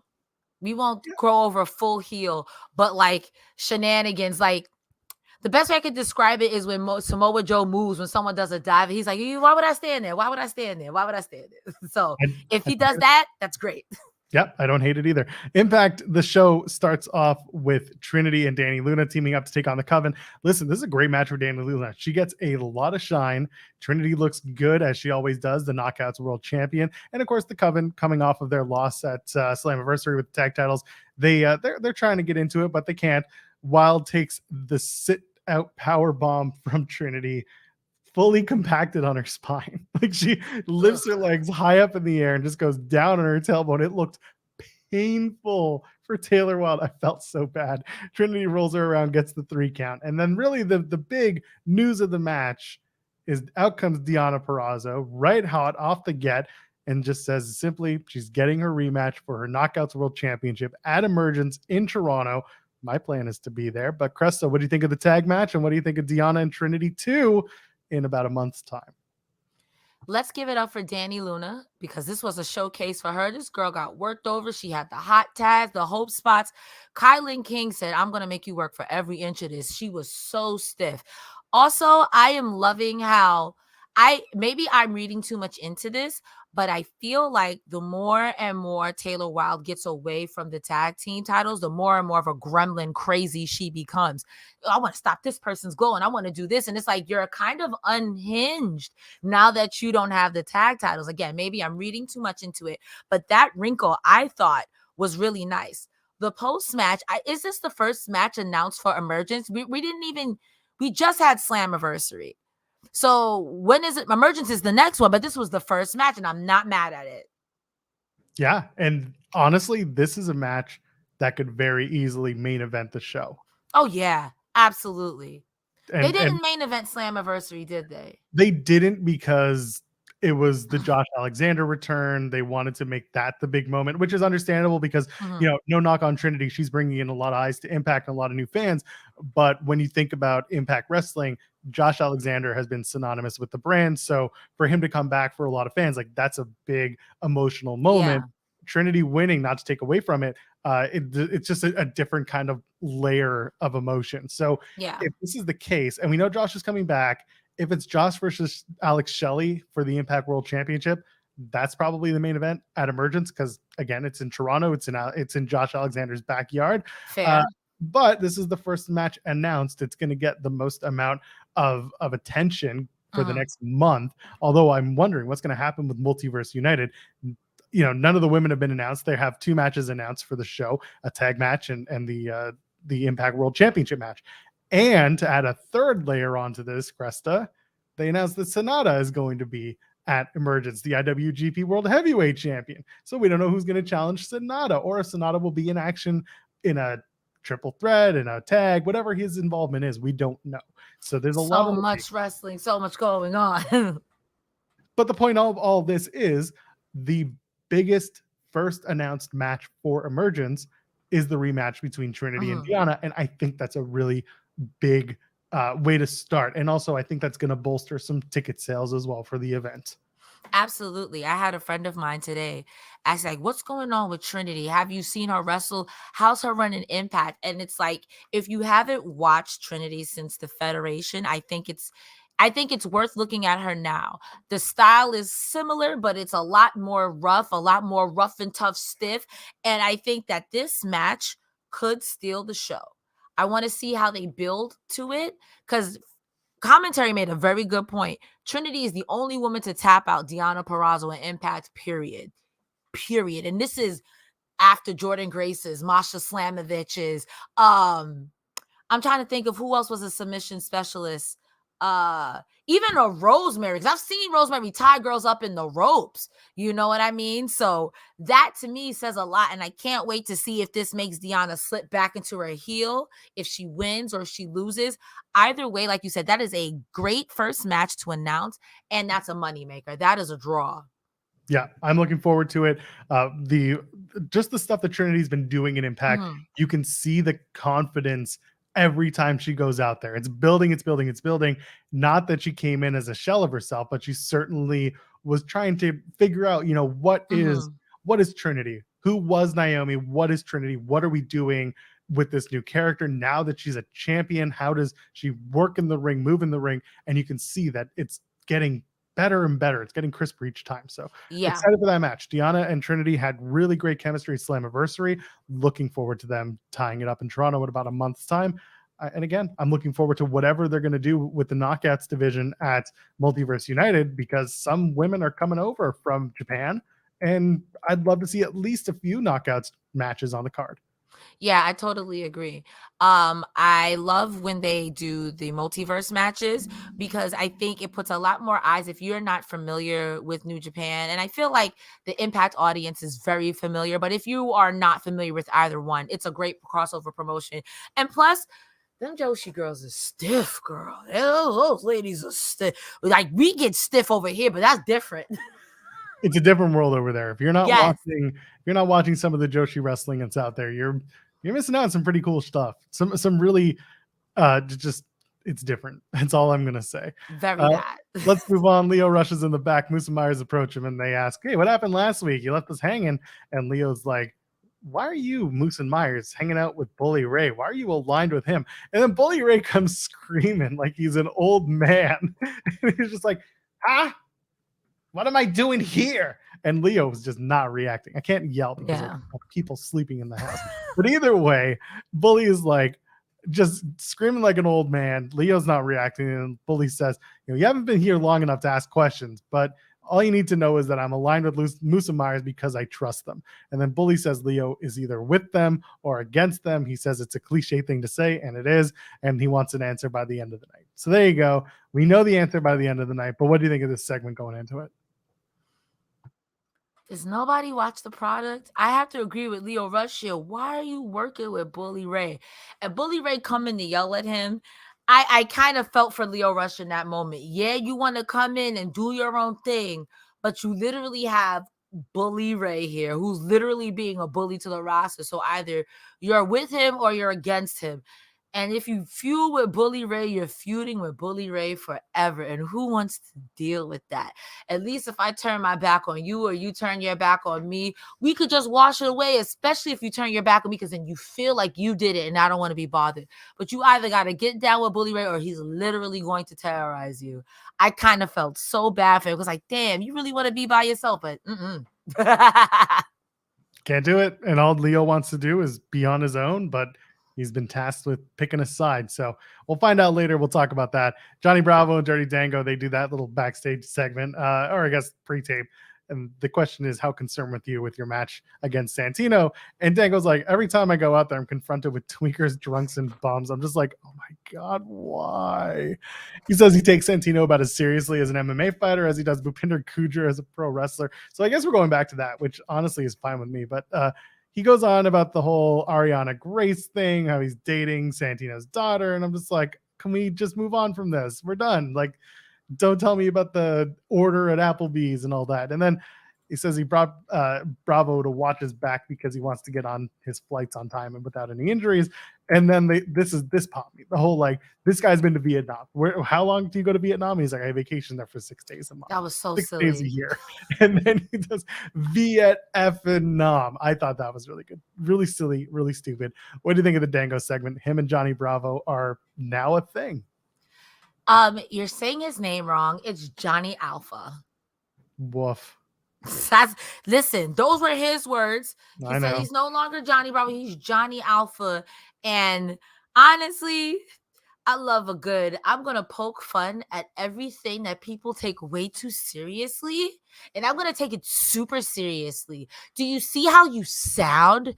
Pro wrestling is so stupid. This is stupid, but in the best way. I hate it, but I like it. I pop.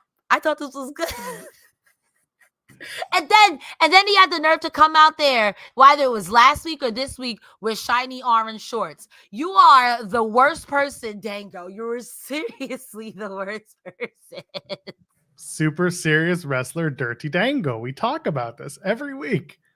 Super serious. Stop laughing. It's not funny. But it is. This wasn't funny, though. Loser leaves Impact Wrestling. I know you're dressed up in your funeral attire for this. Swingman and Zicky Dice. Now, first of all, this is fun. Zicky Dice rolls Swingman down to the ring, and he goes back up and gets his own entrance, which just makes me laugh. That was 10 out of 10. So good. And then you mentioned the finger poke of doom during the crossover. And then you got Zicky yelling, "Plans change. I want to stay in Impact." And then they rake each other's eyes. They low blow each other. They do the "I'm sorry, I love you" spot from WrestleMania with Michaels and Flair. Swingman says, he goes out of the ring. He says, "My time is done. Rev, count me out, Daddy. I'm done here." And then Zicky tells the referee, "Stop it." And he gets out of the ring. He confronts Johnny Swinger and says, "We can finish this match. We can be father and son." Swingman says, "No, it's your time, Zicky. Get in the cart. I'll roll you around." Zicky gets in and he's just like doing the pose. And then Swingman just hits him with a giant clothesline out of the cart. Rolls Zicky Dice back in the ring. Not just pins him, but puts his feet on the ropes for leverage. The big news here is that Swingman gets a title shot, Cresta Star. But Zicky Dice is officially out of Impact Wrestling. At what cost, man? This was the best match of the night.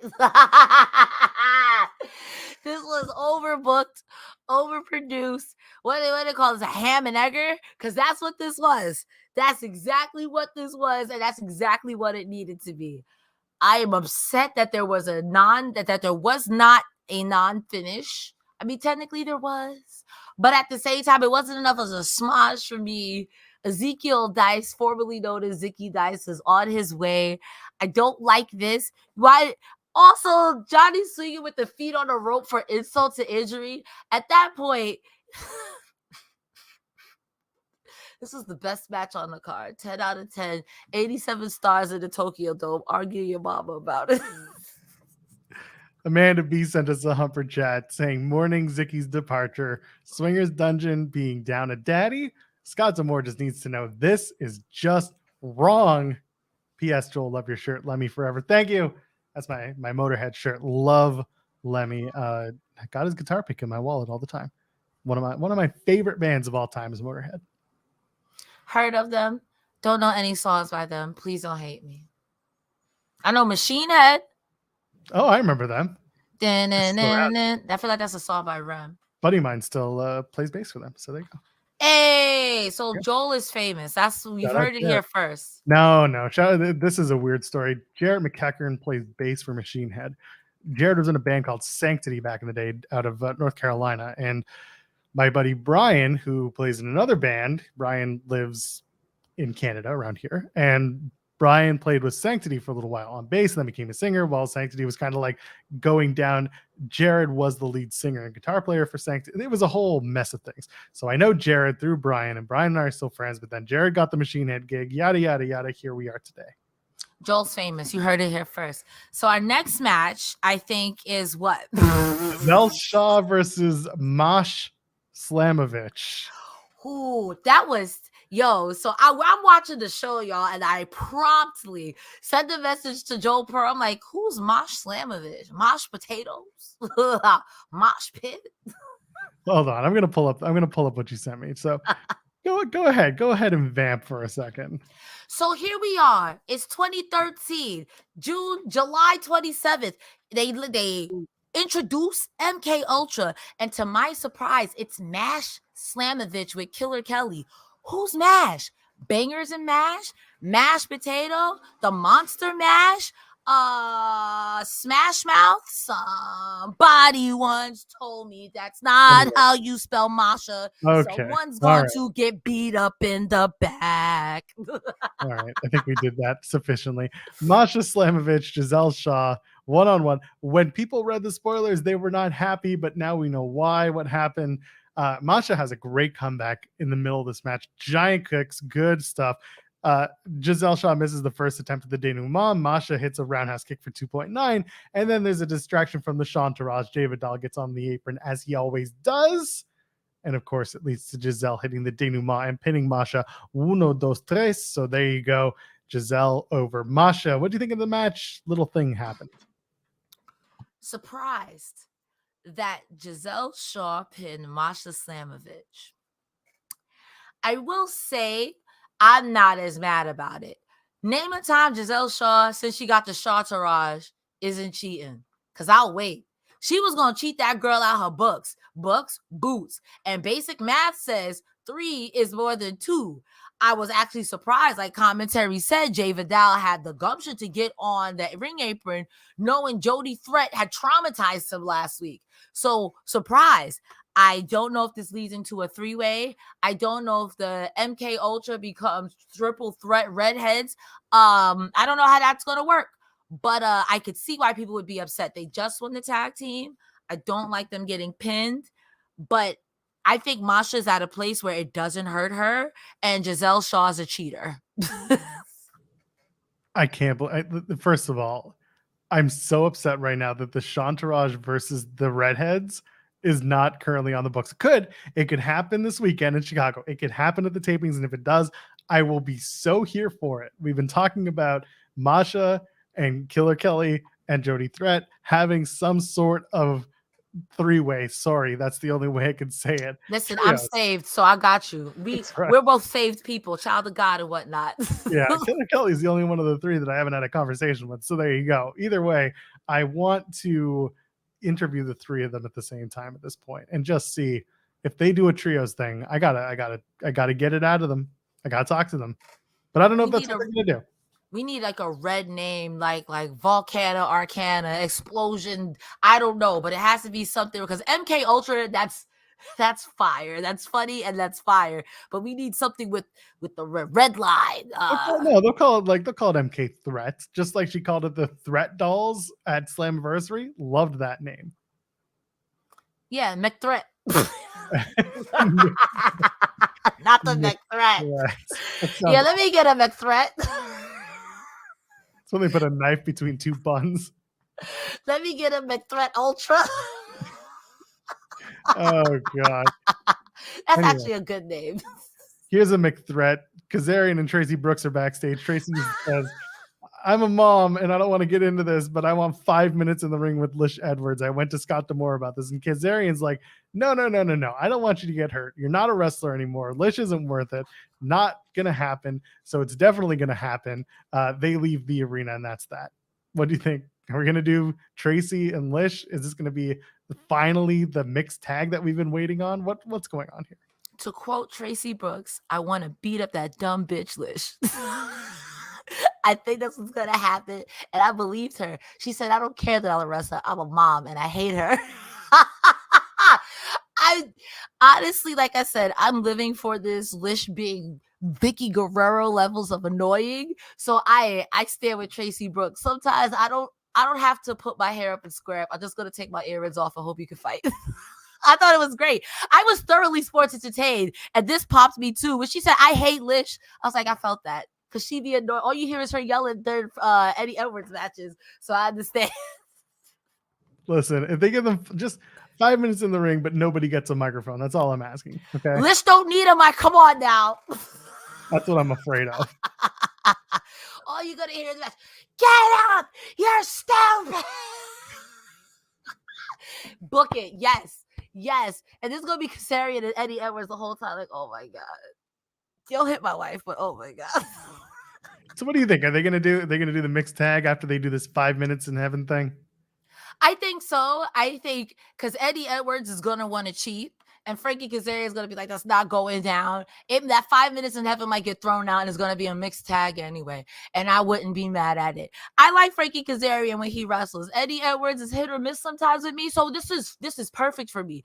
Lish screaming in the ring and maybe getting beat up by Tracy Brooks. Honestly, do it, do it, do it. We'll see what happens. But again, I'm sure in Chicago they'll run it and then they'll make the match announcement, and that'll be the one match that if they do it in Emergence, I'm not going to be super psyched for. But that's just pre-show, baby. You think it'll be? I don't think it'll be a countdown match. No, they'll put that in the main event. You know what? Book it, cowards. That's my answer to everything. Is book it, cowards. I'm pretty sure Tracy is Canadian too, if I'm not mistaken. I'm pretty sure Tracy Brooks is from my neck of the woods. Yeah, she's Canadian.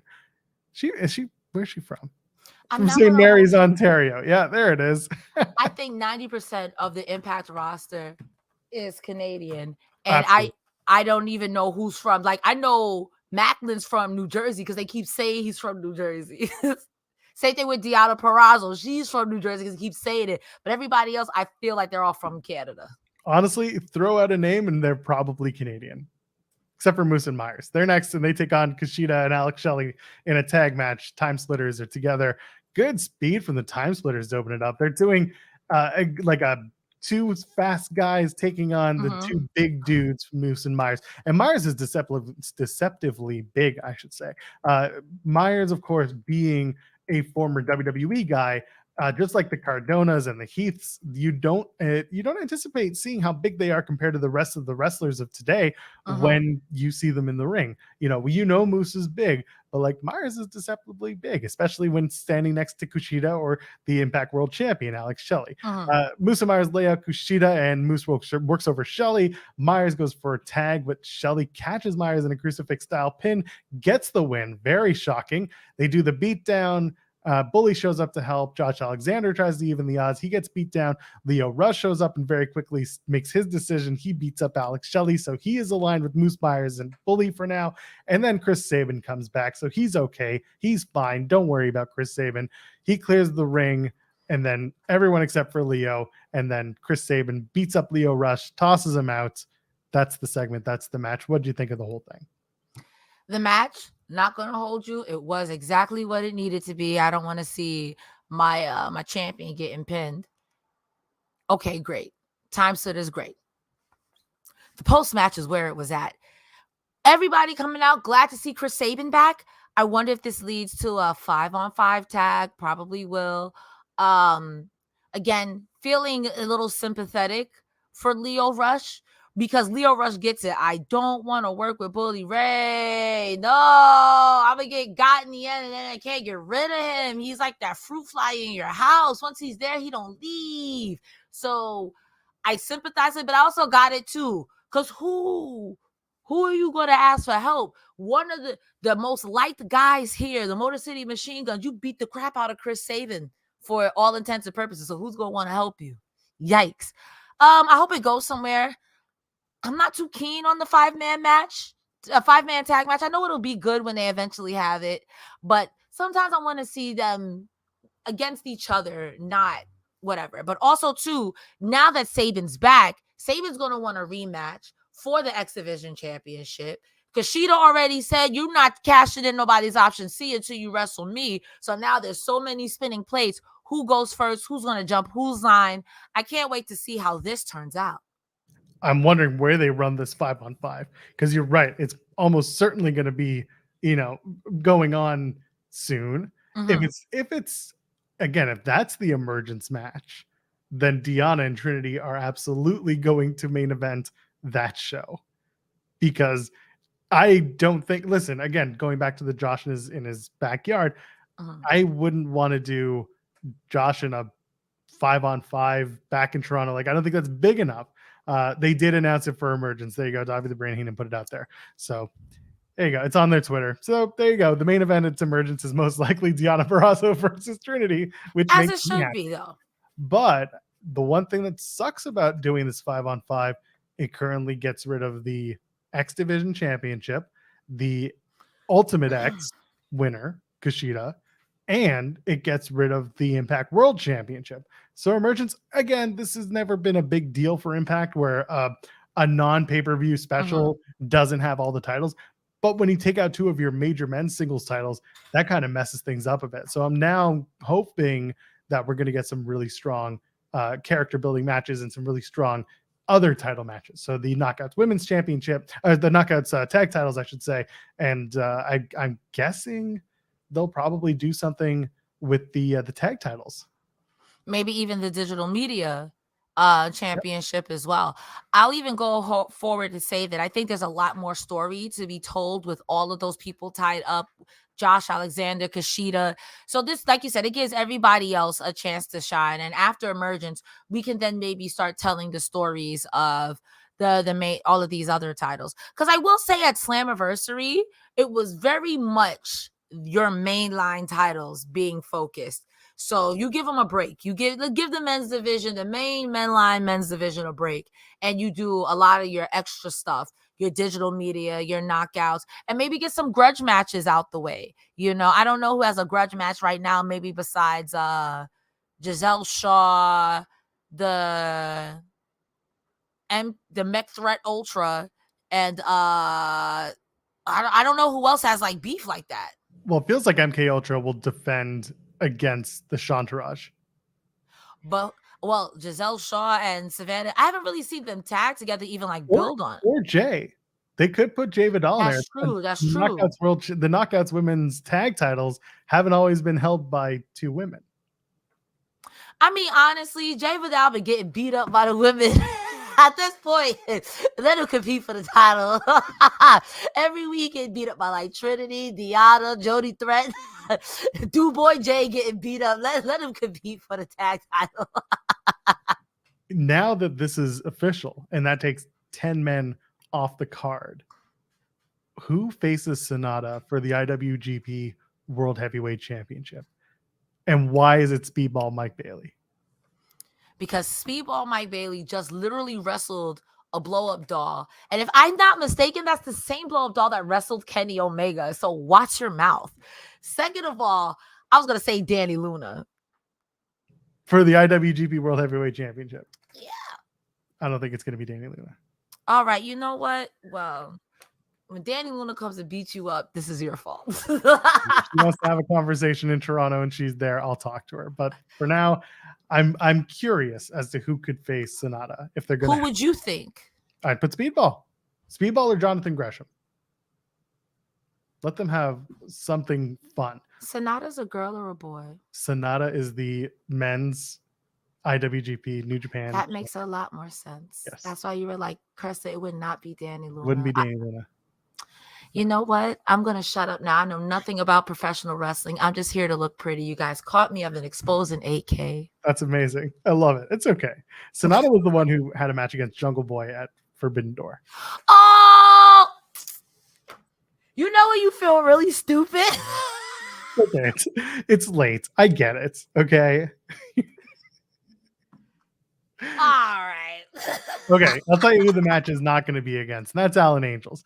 Alan Angels calls Heath a wannabe rock star, and then says he's a real life rock star. And I'm like, what? In what world has Alan Angels ever been a rock star? Anyway, got one Aaron, buddy. That's rock star. Sure, if that's the case, I know a lot of rock stars. So this is my favorite. He says Heath banged Angels from behind because he's jealous, and then says Heath is going down. Angels is on the ascent, and he's gonna let Heath wrestle him next week. Okay, why are we talking about banging Angels from behind, and why is Angels invoking that line? Thoughts on this promo, because it was very strange.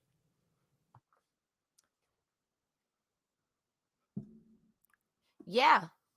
Now that you put it like that, like this promo was fine. You just want to fight Heath, but now that you said that, this promo happened. Yeah, it was there. And now they're gonna fight, and I'm sure it'll be a match. Speedball Mike Bailey versus Zachary Wentz was a good match, though. It was. Good start. I mean, the good start to this match. They were flipping, they were flying. Kicks from Speedball were crisp as they are. Janai Kai told a story on In the Weeds where she said that Speedball has some of the toughest kicks she's ever faced. So Go take a look at that interview over on Fightful Overbooked. Trey Miguel keeps trying to get involved on the outside.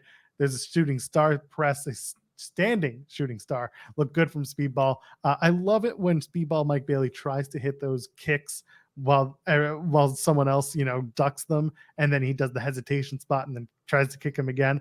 Those duck kicks are really good. Trey almost gets ejected from the match, and then he does. And while he's doing that, the spray paint gets involved again. Zach Wentz grabs the spray paint. Referee's distracted. Wentz gets the front face DDT. Speedball loses the match. Zachary Wentz wins. What do you think of this whole thing? So much going on. It was a good match. I thought the match itself was very stiff. Tired of the Rascals cheating and they just got back together. But I think that's more because I've seen this from Trey Miguel for months with the spray paint. On another promotion, I see the spray paint. I get it, but I believe that the Rascals are a little bit more dope than that. That is just me. Didn't hate it. It achieved what it needed to achieve. The match itself was good. I mean, it was essentially a 2-on-1. Like, it was a 2-on-1 for Speedball Mike Bailey. The moonsault he did to Zachary Wentz on the outside was crazy. Like, Speedball is so smooth in the ring. And for Zachary Wentz, for this only being his second match back, he looked like the first match, okay, maybe back and forth, but this match, he ain't missed a step. Somebody gonna have to beat these two up, though. This is gonna grate my nerves real soon, real fast. I don't know who. I kind of don't want it to be the Motor City Machine Guns because I feel like these are the uncles who are like, hey, youngins, somebody else. But these two are going to get on my nerves real fast. Oh, it's Ace of Base, 100%. It's going to be at Emergence. It'll probably be the Rascals versus Subculture.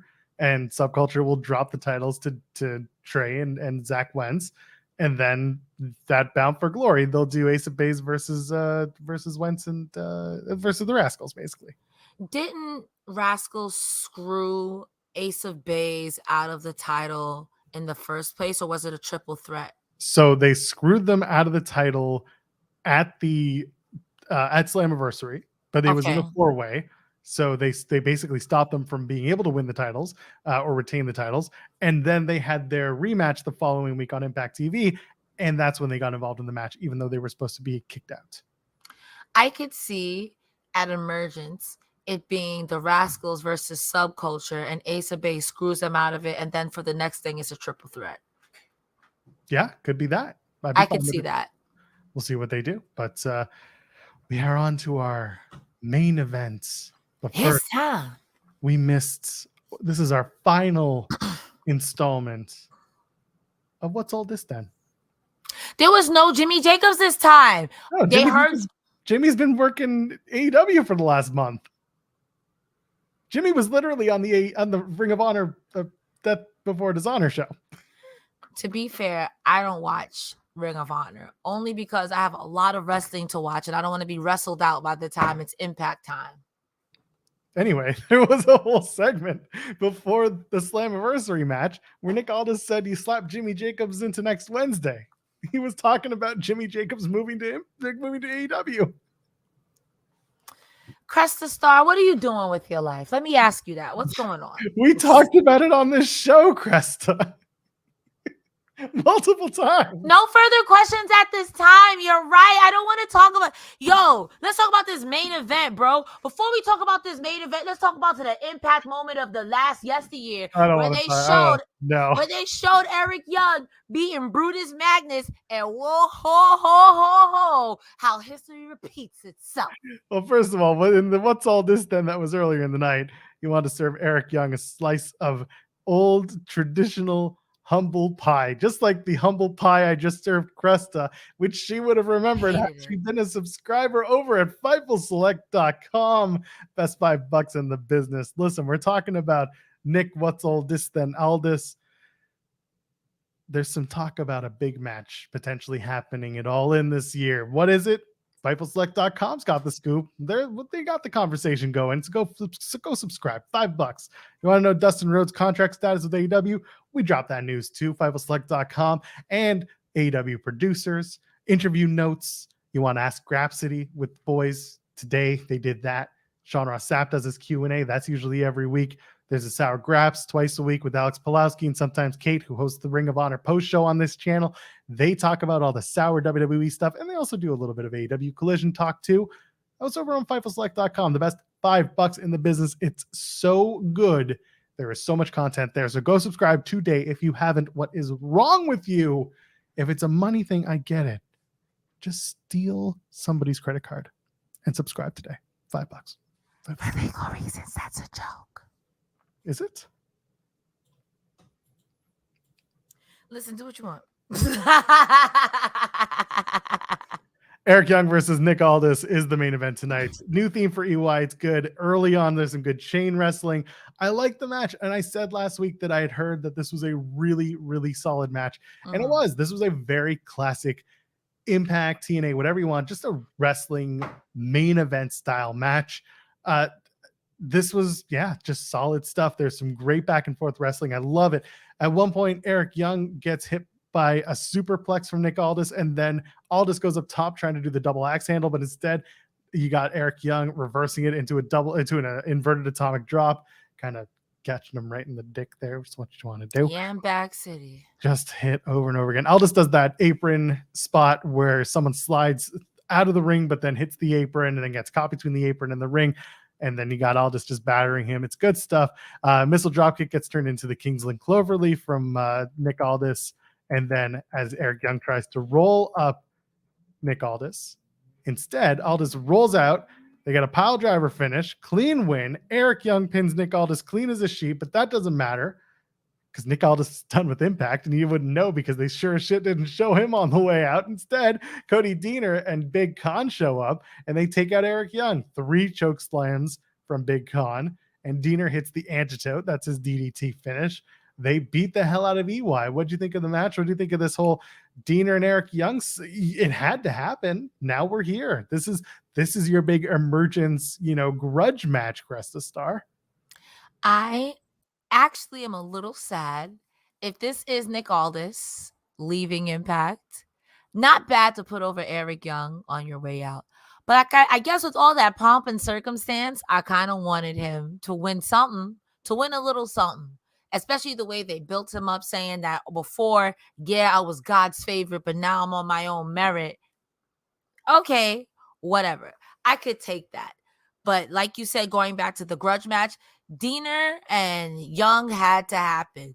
You finished the job or you didn't finish the job. What should have been a 1, 2, 3 is now done. Now, not going to lie, before Eric Young got the Violent by Design was losing quite a bit. And then for Deaner to supposed to be the design, to be the one to lead it on for you to still be losing. I'm not sure Eric Young's character is still in that headspace, but ultimately, from what I do know about Eric Young's character, failure is kind of not like within the realm of possibilities. And I gave you the keys to the kingdom and you dropped it in the moat. Now I have to beat you up. I wonder what happened with the tall guy, with Kaun. I'm knocking on wood here because I'm wishing him a speedy recovery, but I'm always going to bring up Joe Doring again.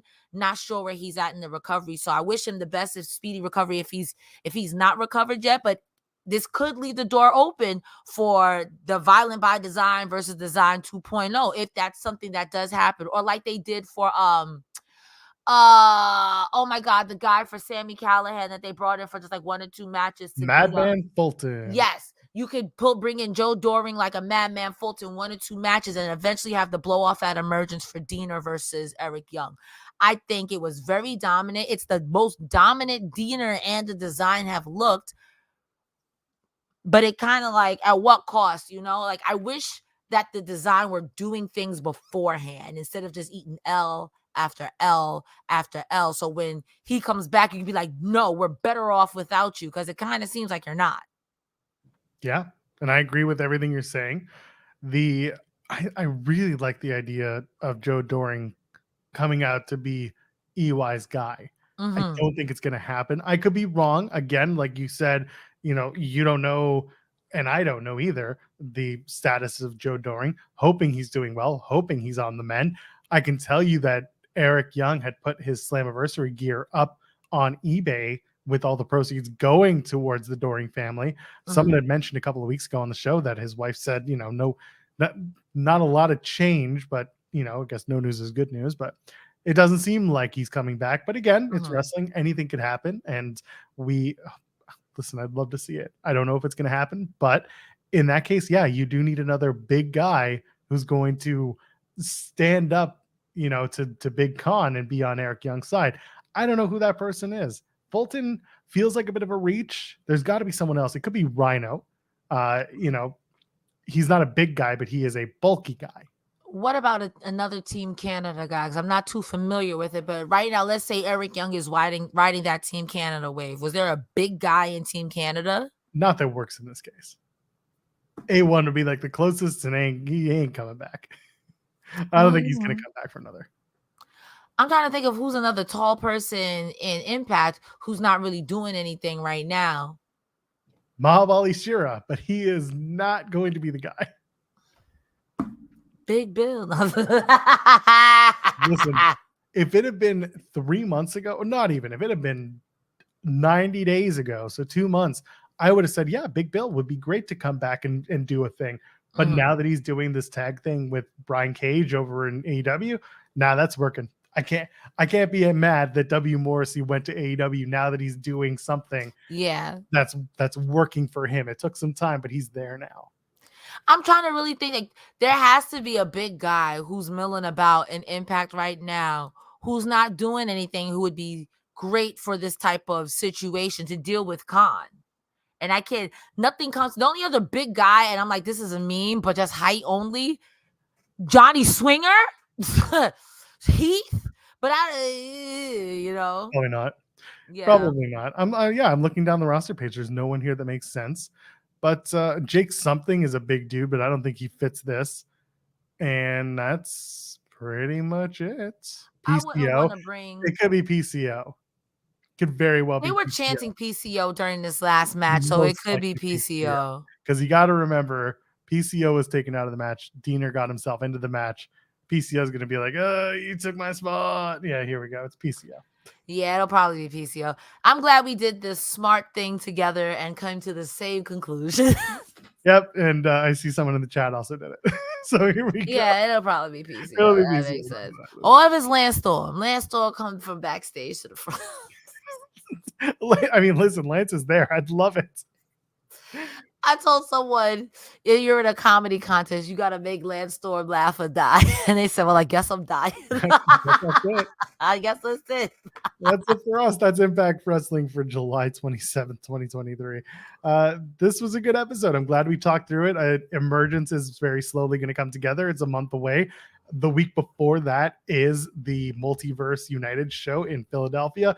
If you're in the area, you should go. There's going to be a bunch of Fightful pals there. So I would love to be going. I don't know if I will, but go check it out. It sounds like it's going to be a fun show. Speaking of which, Cresta's got a fun show or two to talk about. So tell them what you got going on. This Saturday, hold on. I have to burp and it doesn't pay rent. Amazing. Sorry about that. This Saturday at 10 o'clock-ish, myself, Iridian, and Rest Friend Iridian, Riccacino, and sometimes Sean Ross Sapp will be going over all things AEW Collision. I think there is an FTR match this weekend. I could be wrong. I want to say it's the finals between Adam Cole and them. I'm not sure if that's Wednesday or this Saturday. It's this Saturday. Look, I know stuff. I know stuff from time to time. We're going to talk about it. So I can't wait to see you there on Saturday. But if you need more Cresta Star and you don't want to wait till Thursday with Joel Pearl either, you can find me Mondays, Wednesdays, and Fridays over on Twitch or TikTok at Cresta Star. Yes, CRESTASTARR. And if that is too much for you to digest, at the bottom here where you see Cresta D Star, there's a link tree in my bio that has everything. It's got this playlist with all the Impact shows. It has the Collision playlist with all the Collision play shows. You've got Joel Pearl. You've got everything. I love you. But most importantly, Joel Pearl, where can they love you at? Oh, God, you can love me everywhere. Wait, that sounds bad. No, it doesn't. Yeah, you're Give right. Joe Pearl your money. Give me all your monies. It's a PayPal somewhere. Anyway, I'm all over socials at Joel Pearl, JOELPEARL. You can find me in the weeds Monday, Wednesday, and Friday over on Fightful Overbooked. That's youtube.com/Fightful Overbooked. Myself and Jeremy Lambert talking through the week in wrestling, or at least what's happened when we go on the air. We interview wrestlers too and other people of note. For those who know Cam Hawkins, aka Seahawk, he's going to be on the show Friday morning to run down NXT's Great American Bash, preview it with us, and talk about what he's up to, because he just had a pretty good interview with Tiffany Stratton that he wrote a big article for. So check that out. Check us out every Monday, Wednesday, and Friday in the weeds, and all the stuff on Fightful Overbooked. Easy to find. Other than that, Cresta and I are here every single Thursday to run down Impact Wrestling as we do. Myself and Kate do Joel and Kate at 8. Not this week because it's an NXT show and I'm out of town. So, just we'll be back, I'm sure.